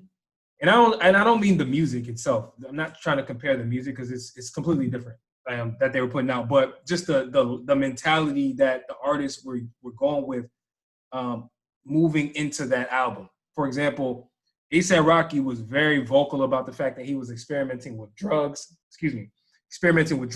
Acid. He was basically like, "Yo, I'm using acid and all LSD as a tool for my creation of the music that I'm making." And while I doubt A$AP Rocky is the first rapper / artist to ever do that, it was interesting just to hear somebody even say that out loud to the public. Yeah, that's pretty crazy. Yeah, that was just weird to me. I remember hearing that, like, that's odd. But hey, we live in a society where odd shit is said every day, and it's normal. It's normalized. G-Eazy kind of did the same thing on this album, where it's pretty obvious to me that he's diving into different type of drugs. It's obvious. He talks about it in the music pretty openly. He's not apologetic about it. And he's obviously switched up the music that he's made. And I can honestly say I don't like it. I don't like the music that he's putting out. It sounds very low quality. It sounds very, very unpolished from a songwriting standpoint. It just doesn't feel authentic. I'm not doubting that he's having these emotions, right? Like in his real life. I'm just saying, I just don't feel like those emotions are being conveyed well musically when it comes to what I'm hearing now from him. So, I'm always down for artists experimenting because, hey, man, art is expression. If there's no rules to this, man. You can do whatever you want. You can switch it up and do whatever you want. It's up to you. That's the one thing I love about music. Is that it's your voice. It's whatever you feel like doing and you feel like putting it out, go for it. However, I have the right to not think it's that good, man, or not seem like you hit the mark with the music or what you were trying to do. So, like I said, man, this is low quality, dog. I just can't get with it. I'm not sure if I will. I do want to point out, though, that he had 2 songs that I liked a lot. One of them was called "Had Enough," that really was just him rapping, and it kind of reminded me of what I traditionally am reminded of when it comes to G-Eazy. So "Had Enough" is cool, and then the other one that I really like has a couple random artists that I've never heard before on it, and the song is called "All the Things You're Searching For." Interesting song, man. I ain't gonna lie. I actually enjoyed that. I added that one to my song list because if I'm saying anything positive about G-Eazy and this new project, it's the fact that I feel like he connected on that song. Like it felt believable. It felt like that was him, even though he's never really shown this side of himself musically. So I'm gonna give this album a D-. This is about a D-, bro. Like it's bordering a failing grade. If it wasn't for the fact that the album just came out, I would probably give it an F. But I'm giving this a D-, bro. This is not good music. It's just not. It's not good music. So that's how I feel, man. That's interesting. I think when it comes, to experimenting, people have to F with you. Like, it's not a coincidence that only a select number of hip hop artists got an opportunity, let alone got a chance to even get an album passed with them completely switching up their style. Like, how does the record labels feel about you just completely switching up what you were successful in and just rolling with a whole completely different sound? How do you get past? And I feel like the people that were able to get their albums released were the great ones, like Lil Wayne, Kanye West, people like that. And so Young Thug got to do an R&B album, but he's a great one to me, in my opinion. I don't think G-Eazy in any type of way has shown that he's liked that much by musicians, by listeners. Sorry. So it's interesting. Yeah, what I want to know is, how do the hardcore G-Eazy fans feel about this? You know what I'm saying? Like, how did his fan base feel about his switch up? That's what I'm curious about, because I know how I feel about somebody who's a passive G-Eazy listener, and I really don't like. I want to hear that perspective. You know what I'm saying? That's my point. I don't know if G-Eazy has a major fan base. Like, fan base gonna ride or die with you. I don't know if G-Eazy has a major fan base. So, but anyway. Yeah, man. Anyway, who cares? Because I'm now listening to the joint again. But yeah, let's move on to the next segment. So with the ill and the not so advised, we're gonna switch it up for you guys a little bit. Yeah, because we want to get into some of the songs that each of us really like or really hate, at least the notable ones only. So with that being said, you want to go back and forth one by one, or do you want me to go first? How you want to do this, bro? Yeah, go ahead and say what songs you're feeling, and then I'll tell you what songs I'm feeling that came out in these weeks. All right. So first and foremost, some of the songs that I was really feeling. Number one, I have to start with Lil Baby. Lil Baby dropped a song called The Bigger Picture about a week and a half ago to 2 weeks. And depending on when you listen to this, that date that I just gave won't matter. But the point is, for somebody like Lil Baby to continuously show the fact that he has his ears to the streets, first and foremost, he's overachieved as an artist as far as I'm concerned. I never thought that Lil Baby would even be at this point to even be recognized as a notable rapper, and let alone talk about the Black Lives Matter movement, giving his perspective on police brutality, talking for the streets, talking for hip hop, and do it at such a high level. I never thought I would see this. I got to give big props to Lil Baby for his song called The Bigger Picture. It's one of those songs that I listen to and I get chills. And that really doesn't happen very often to me, to be honest with you. And that was one of those songs for me. So shout out to Lil Baby. The next song that I want to talk about is a new joint that dropped by an artist that I just got put onto via Spotify. You know, they be having them random ass mixes. His name is Tyler Yahweh. I don't know if I'm pronouncing it right, but he dropped a new song with he dropped a new song with Post Malone. The song was called Tommy Lee. I really like this song, mostly because it gave me those emo vibes that I was reminded of as to why I like people like Juice WRLD and XXXTentacion. At least at least the best parts of those artists that I really rocked with. So and of course, man, Post Malone never fails. Post Malone is probably the closest thing to being a flawless artist that we have in music, to be honest with you. Like, he has zero weaknesses in music, and he added that aspect to this song, and I just think it was a dope song. So that song is in my playlist. Also, I've been put on, like I said, I got put on the Tyler Yahweh, and I've been listening to this man's music nonstop since. So check that out if you guys get a chance. The next song after that is J. Cole. He dropped a new song called Snow on the Bluff. I don't know what that means still, but it was an interesting song where he was self-reflecting on his role in, you know, the police brutality, Black Lives Matter movement, where he's someone with a platform, he's an artist that has a voice, and him feeling like he's not worthy of that crown, if you will, that people have placed on him. It was interesting to hear an artist like him basically say, yo, you guys, I'm not what you guys think I am. Don't get fooled by the fact that I got a college degree. I'm just a nigga who be rapping.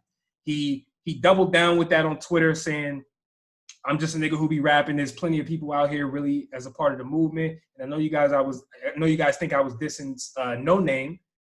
But you guys go follow her because she's the type of people that we really need to be looking at in times like this. So I thought it was an introspective song. The song was met with a lot of backlash, including No Name herself, who dropped a response to that song, which, by the way, was fire. She can rap her ass off.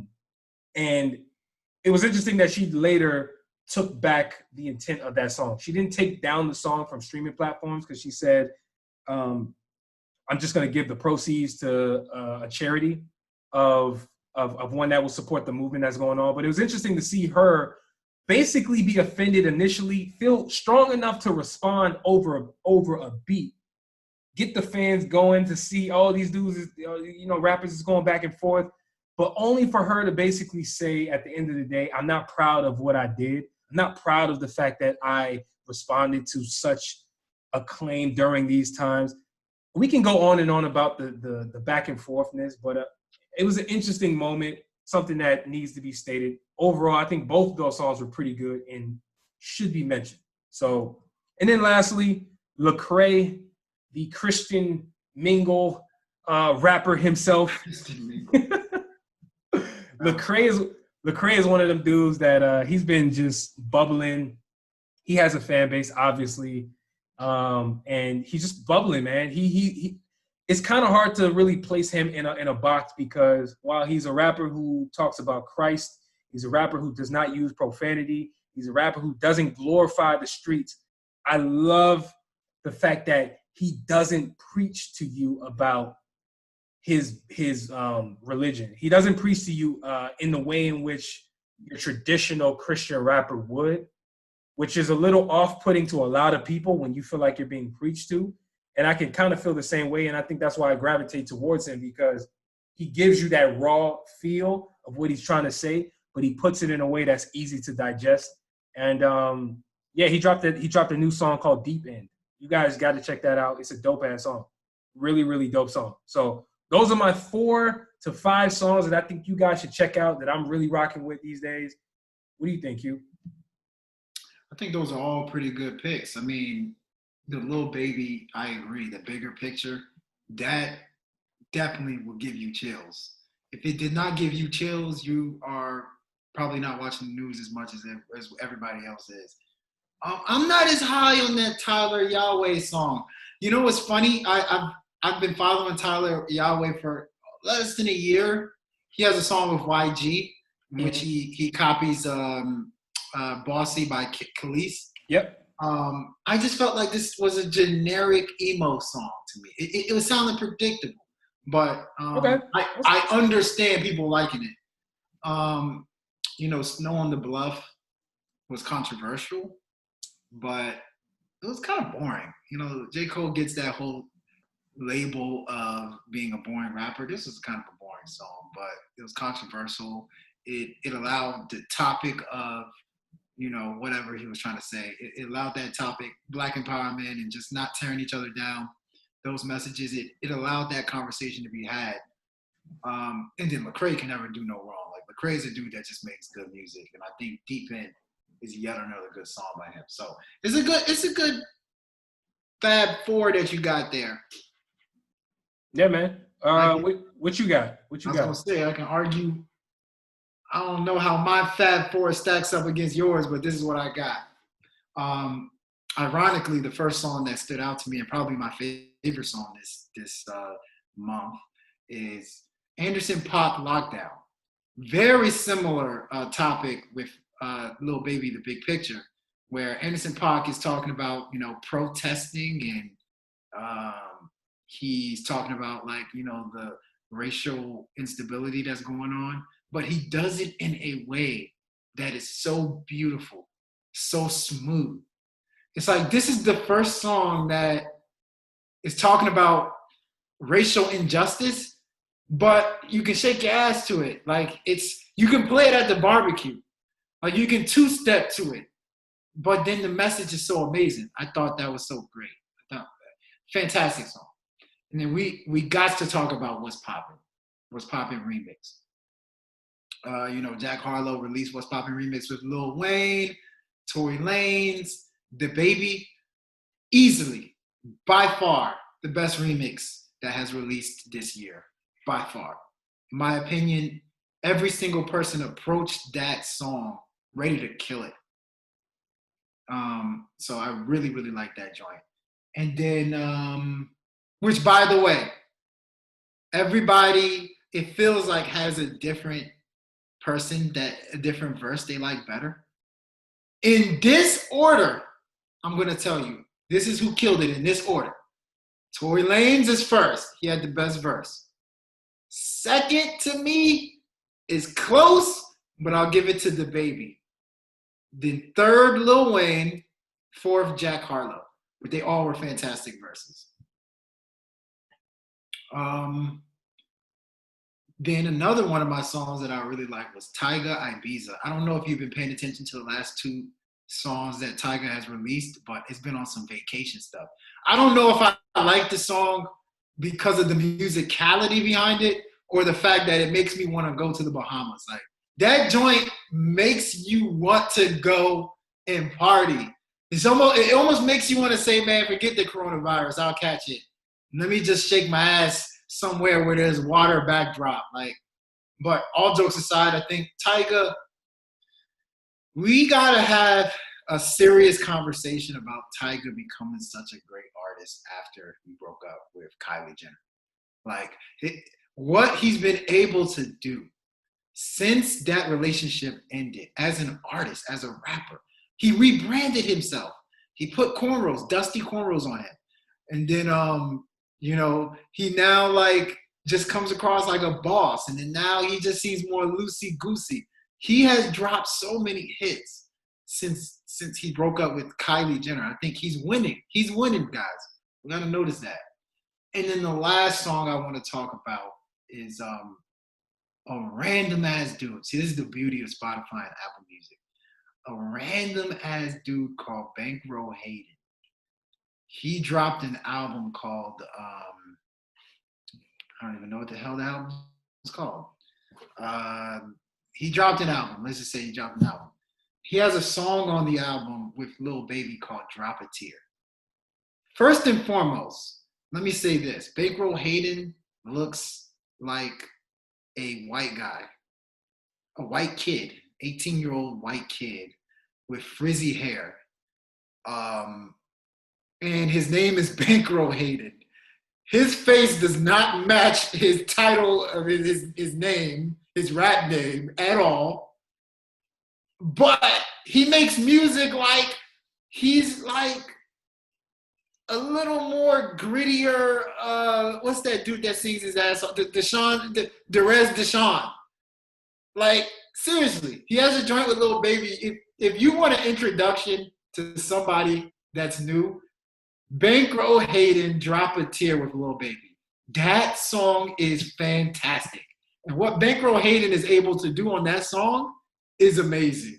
He might have next, brother. He may have next. Be prepared. He's a white guy that looks like no, he don't like JJ Redick. Okay, that's the hype. He looks like Logan Ryan, that YouTube star, but like just a little more black. Go check that song out. So those are my four that stood out to me. Okay, that's a very interesting list. First and foremost, you're right about Anderson .Paak. The Pac. Listen, I don't know, and I don't think it matters. The man makes incredible music. Like, I'm sorry, musically, it's debatable that his musicality is up there with whoever you want to throw in there. Just throw names in there. I can argue Anderson .Paak. But yeah, that song is dope. I really like that song. Makes me want to dance, 100%. Of course, man, Jack Harlow, What's Poppin'? Come on. The remix is fire. Actually, I think the remix, that's one of the better remixes I've heard in a long time. like where I actually wanted to hear it, and I will probably keep going back to it because that's how good it is. It might replace the original version. It might mess around. Yeah, like it's threatening it like that, and you're right, man. Although I do gotta debate you a little bit for the sake of debating, because while I agree Tory Lanez had the best verse on the remix, it's a very close call between DaBaby and Lil Wayne. It's a very close call.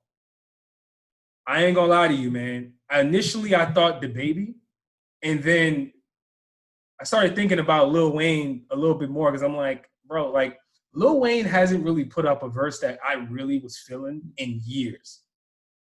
And this is one of them. This reminded me of old Wayne, and I don't mean like Carter 2 Wayne. I just mean mixtape Wayne, where he was actually going off, and it was a really good verse. I might have to go Weezy number 2. I might. But, it depending on how I feel, I might go back and forth. Depends on the day.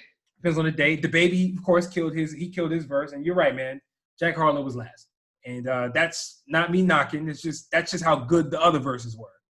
Mm-hmm. Tyga, yeah, man. You're right, man. We got to have a convo. We got to have that convo. We might have to have that on the next episode, because what he is doing, or what he has done, is not being talked about enough. Now, I will say he put out a bad album,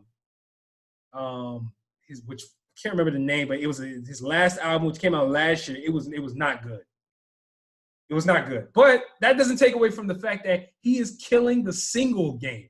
He is dropping singles that is fire. You know what I'm saying? So I'm with you with that. I'm with you on the Tyga. I think the other joint you're talking about was, he put out a joint called Vacation. Vacation, yeah. Vacation was the other joint. So yeah, man, I'm with that. And then I'm not yet hip to this Bankroll Hayden guy, man. The album that you were talking about that he just dropped is called Pain is Temporary. I think that's what you were reading. There you go. Thank you. And yeah, I haven't heard this song, man. So I gotta check it out. I gotta check it out. Okay. Go ahead and check that out. However, I will tell you if I'm disappointed. Please do. Please do. I will voice that opinion. Trust me, and I'm gonna do it pretty quickly. Please. But that's an interesting list. Mm-hmm. Yeah. So just for you guys' information, a lot of music we're talking about may end up on the playlist that we're about to create. So we shall see how that goes. Yes, sir. That we talk about the music that we didn't think was that good. Okay. I got one. And I believe you have one as well. Mm-hmm. Mine is St. John's newest remix that he put out for his song Trap. And while I struggled to even add this song to the list, because it's not that I think the song is bad, it's more so me saying that St. John is dropping mad remixes recently. It's like he's recycling his old music, and listen, I'm not mad at the business model. Get your money, get your buzz up. Why not recycle old content, especially if the masses hasn't heard it yet? I understand the strategy. However, as a consumer, this is a selfish one. I ain't gonna lie. This is a selfish pick of mine. As a consumer of St. John, somebody who streams his music pretty often, actually, I'm tired of the remixes, man. I'm tired. And it's not me saying that I need new St. John music, because I'm not one of those fans that's just like, yo, give me new music. Because he put out one last year in the fall, and I think it's still sounding really good. I don't necessarily need new projects from him. It's just like, bro, don't try to bamboozle me with the remixes, man. Like, please. He's put out about 3 to 4 remixes to the same songs that he's put out in the past, and it's getting a little tired. It's just a little bit. I'm not mad 100%, but nonetheless, listen, you guys check out his remixes. You might fuck with it. You might be like, what the hell am I talking about? But hey, yeah, that's the one song or one aspect of songs that are not so advised that I will point out. That's it. You're a major St. John fan, so I can feel your pain, where it's like, don't just put out stuff just to put it out. Like, but it's clear he has a formula that's working. Like, for a lot of people, they like Day and Night because of that EDM version of Day and Night from Kid Cudi. So, you know, there's money there that nobody wants to really talk about. There's money in that EDM remix. Oh, there's hella money. And also, one of the other things is the fact that he's such a new artist to the mainstream that people are probably finding out about him through the EDM song. So, hey, I'm not mad at the business model, not mad at it at all. Didn't you used to hate, by the way, didn't you hate when you would go to the club, right? And the club wasn't necessarily a black club, like say Ibiza, ironically, Ibiza in DC, where sometimes they'll play regular versions of the song and sometimes they'll play EDM, but you would not know until the beat drops. So you're like, all right, here we go. It's about to drop. It's about to drop. You're like, damn.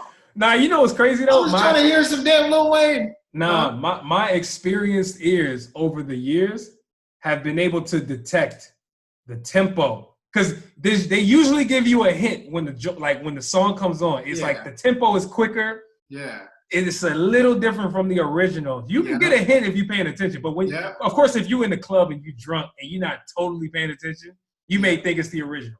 Yep, exactly. 100, man. What you got though, man?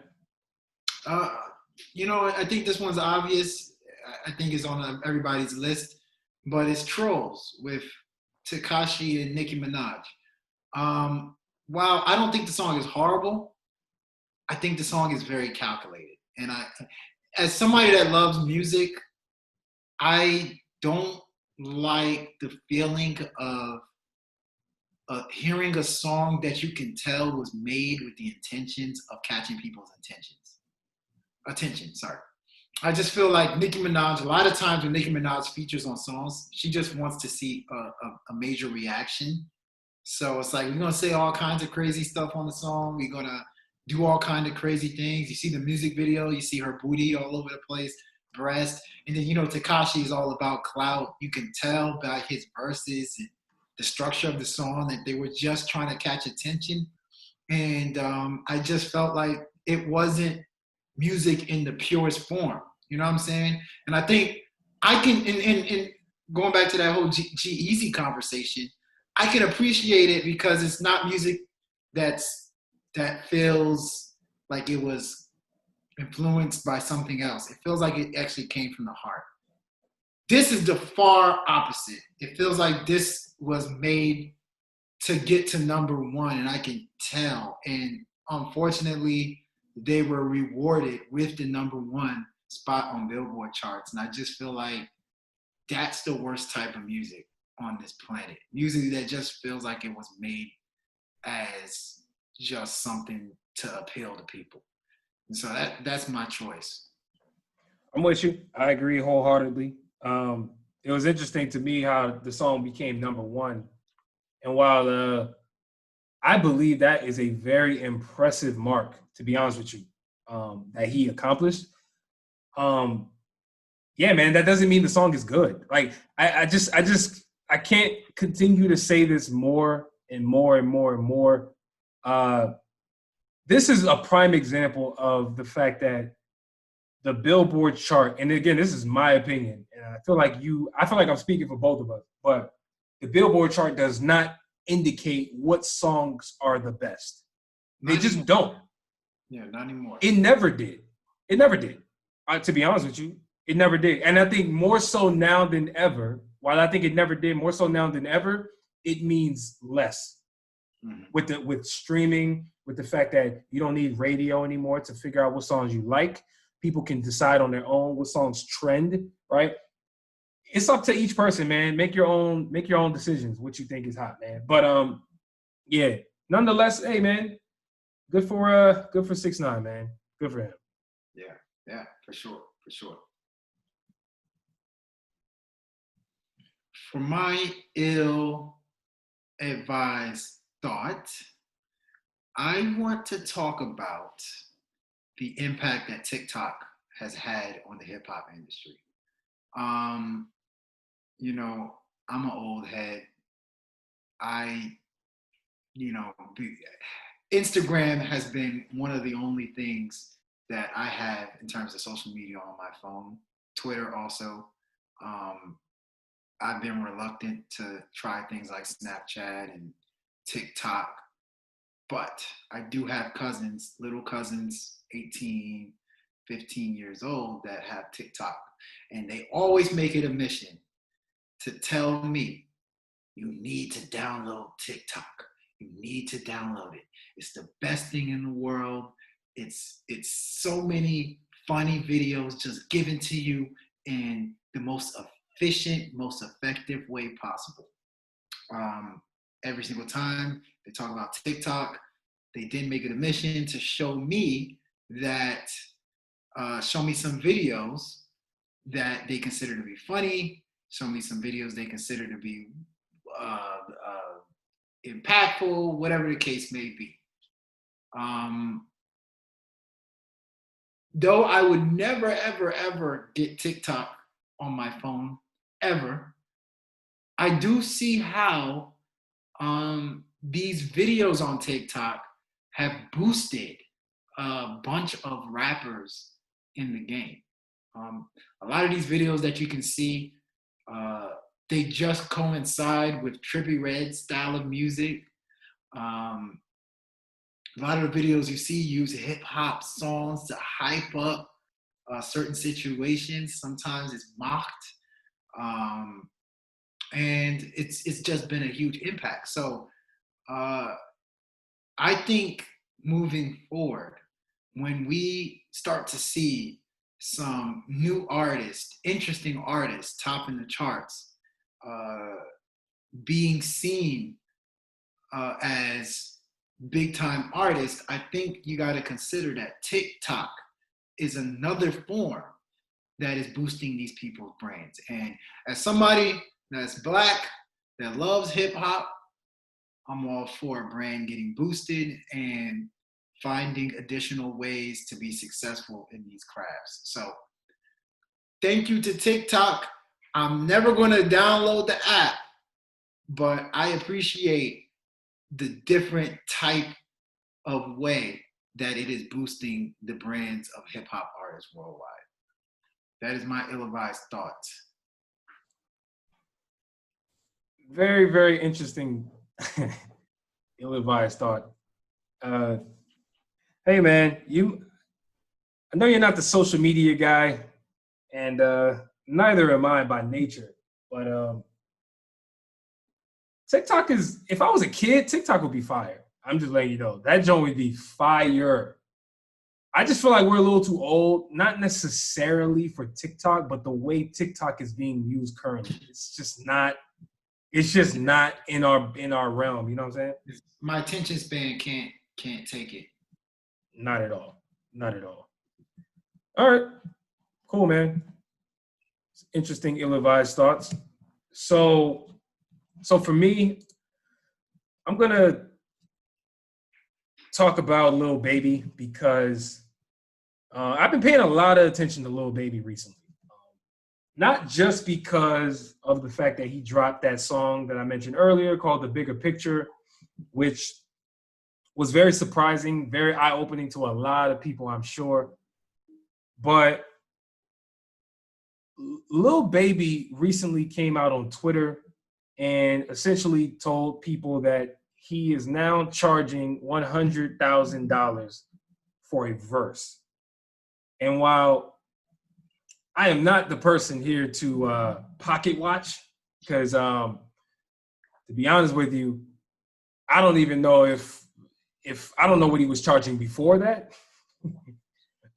So, hey, the way it was written, the way he said it made it seem like he significantly upgraded his price. It was just interesting to see other rappers and also his boss chime in on that. Lil Durk came out and was like, yo, what the hell are you talking about? Man, you got to double that. Like, 200,000 easy for that. Like, what are you talking about? Like I said, the head of his label, Quality Control, aka QCP, was another person who came out publicly and was like, yo, yeah, at least double what you just said.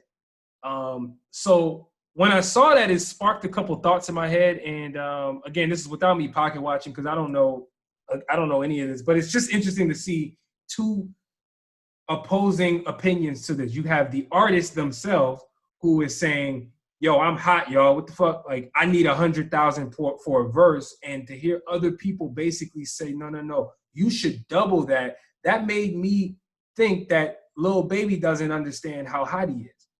And while I don't even know if that's true, everything that I said kind of leads me to that direction. It's like he doesn't really understand how hot he is currently and how much I think he is going to be blowing up in the future, especially in the near future, as we continue to consume music virtually, as we continue to hear music, new music that's dropped, new features from him. No one can really perform, but we're hearing new music. And to be honest with you, the man has not missed in 2020. He just hasn't. He dropped his new album, My Turn, which was really damn good. And then he followed that up with a deluxe, which also was really good. And then just to hear the features that he's put out over this entire year, it just makes me think that Lil Baby is a humble ass dude that does not understand how hot he is as an artist. So this is more so from a business standpoint, and I'm looking at it from the standpoint of where is Lil Baby's manager? If where's Lil Baby's manager? They need to be negotiating this man's rates appropriate to how hot he is. Because to be honest with you, that 100K number doesn't even sound very high for somebody the caliber of what Lil Baby's putting out right now, especially because I've heard other artists who have charged significantly more in the past.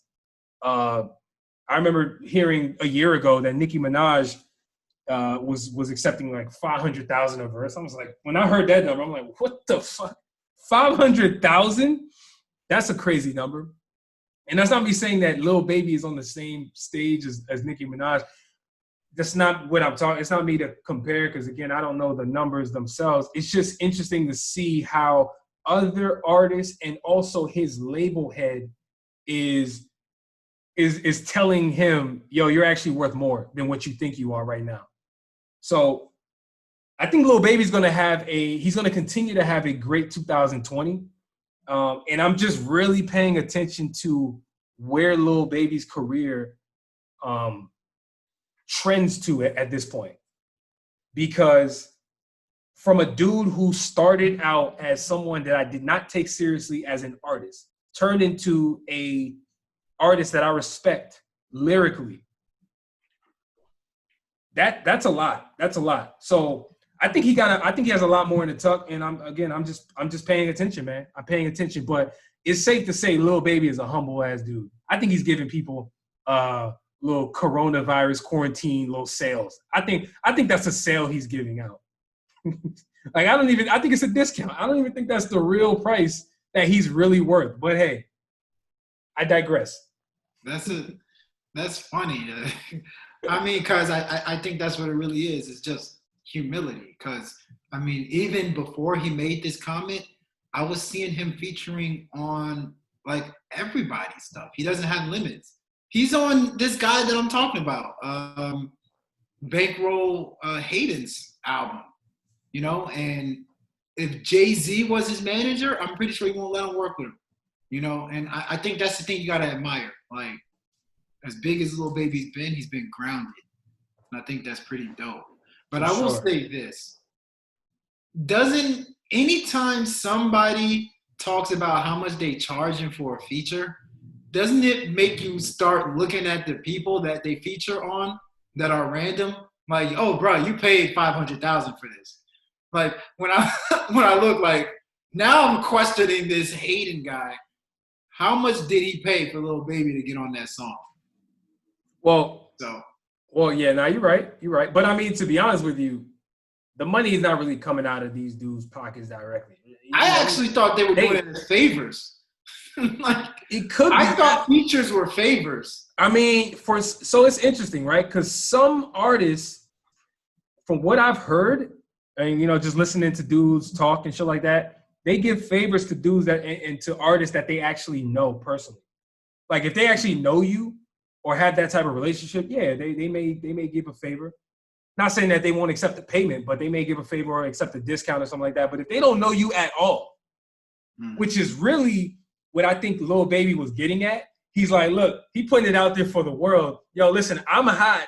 If you want a verse from me, this is how much you got to pay. And I think the labels of those people that he was speaking to are going to be the ones cutting the check. It ain't going to be the bankroll Haydens of the world coming out of pocket directly and paying Lil Baby.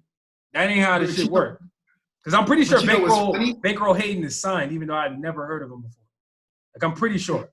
But you know what's funny? Like, let's say Riff Raff is like, oh, hell yeah, I got $100,000. Yeah. Will he jump on that? Because think about it. I'm pretty sure there's people that are like, I'll give you $1 million. Hey, jump on it?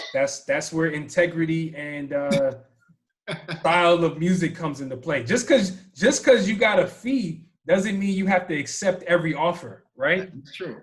That's true. That is fact. Can you imagine if Dolly Parton was like, hey, I want a Lil Baby verse. Here, actually, I want 2 verses from Lil Baby. Here's $200,000. You think Lil Baby would take that verse? Easily, easily that Dolly Parton could probably do that if she wanted to. So. Easily. Lil Baby would be confused. Now that would be one verse that I'm not sure if he would kill. I'm just not certain. No, he would be confused. That's funny. Oh man, hey, it's time to get out of here, man. We talked about music enough. I think it's a good episode though. Yes, sir. Yes, sir. Really good episode. Back to the music. But Black lives still matter, though. Don't forget that. They matter, Black man. lives still matter. We still want justice for all the wrongful killings that's been going on, and still gotta wash your hands and wear your mask, please. 100%. And please do not be dissuaded and do not be confused at the fact that maybe you're not hearing about the protests anymore in the media, because just because they're not talking about it doesn't mean it's not happening, or it doesn't mean it's still not important. We still need the protest. We still need to use our voice to basically let people know how we feel and what we want them to do for us moving forward. So on that note, yeah, it's time to roll. We appreciate you guys for joining us. Yes, sir. This is the Ill-Advised Wise Guys podcast. Thank you guys for listening. And as always, if you're giving advice, make sure it is mother effing ill. Yes, sir. Peace.